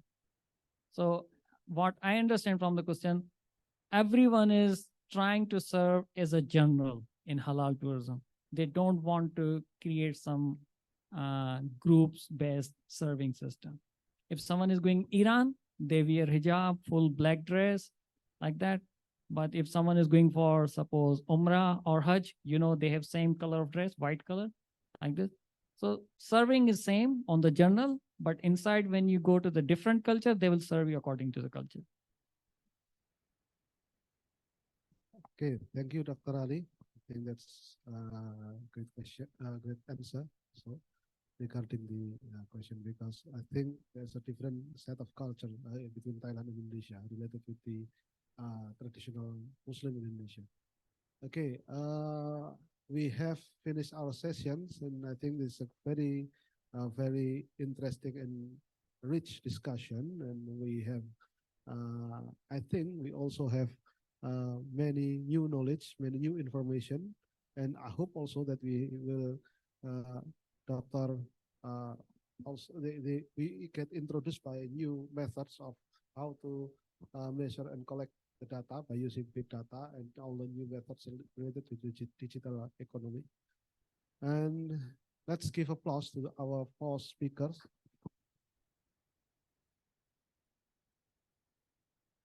And as a moderator, if I perhaps making a few mistakes, I apologize for the mistake.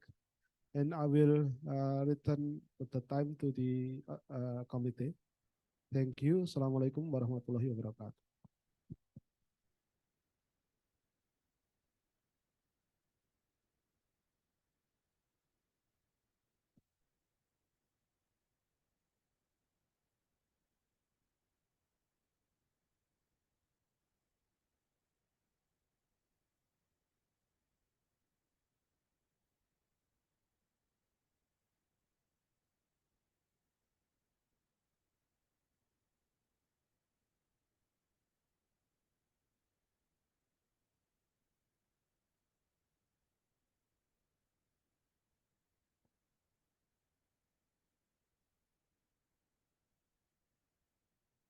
Thank you to all speakers and moderator for the insightful discussion.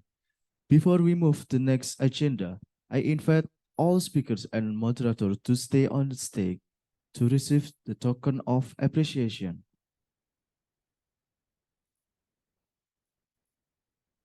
I would like to invite Professor Anton Agustiawan to give the token of appreciation to Mr. Jumani, PhD.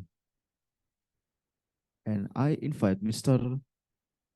Professor Solahuddin to give the token of appreciation to Mr. Nam Hoai Nguyen, PhD. Also, I invite Mrs. Indah Fresti Puspitasari to give the token of appreciation to Mr. Iwan Susila, PhD.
Let's give applause to all speakers.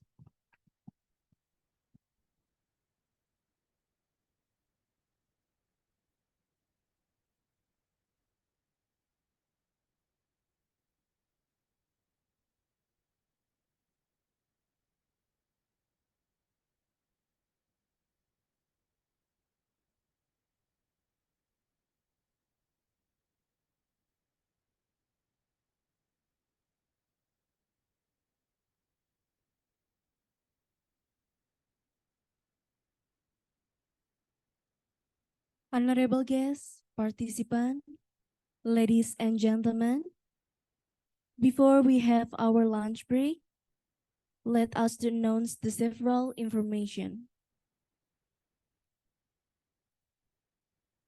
I would like to invite all participants, please to fill out the evaluation form that has been displayed in front of you.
To all participants, we invite you to scan the barcode that is displayed in front of you to receive participants' certificates.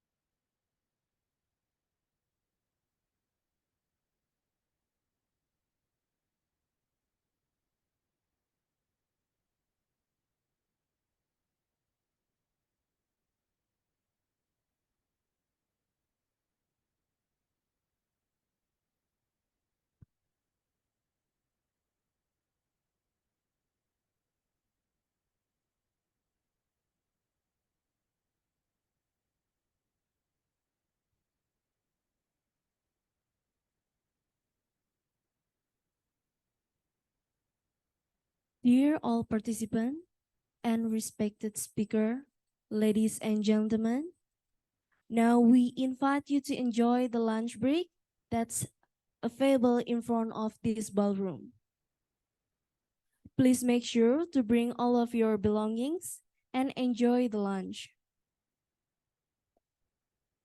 For participants, you may have the lunch inside this ballroom on the back section because the front section will be set up for the parallel session.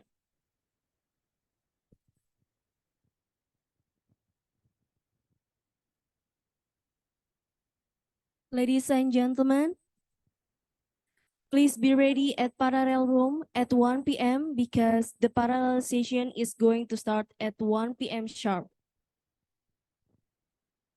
We invite all participants to return to this ballroom for the announcement of the best paper and the best presenters.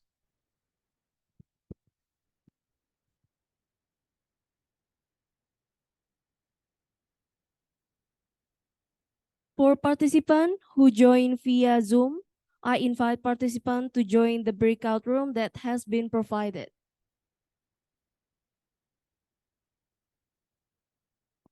Thank you and enjoy your lunch. Wassalamualaikum warahmatullahi wabarakatuh.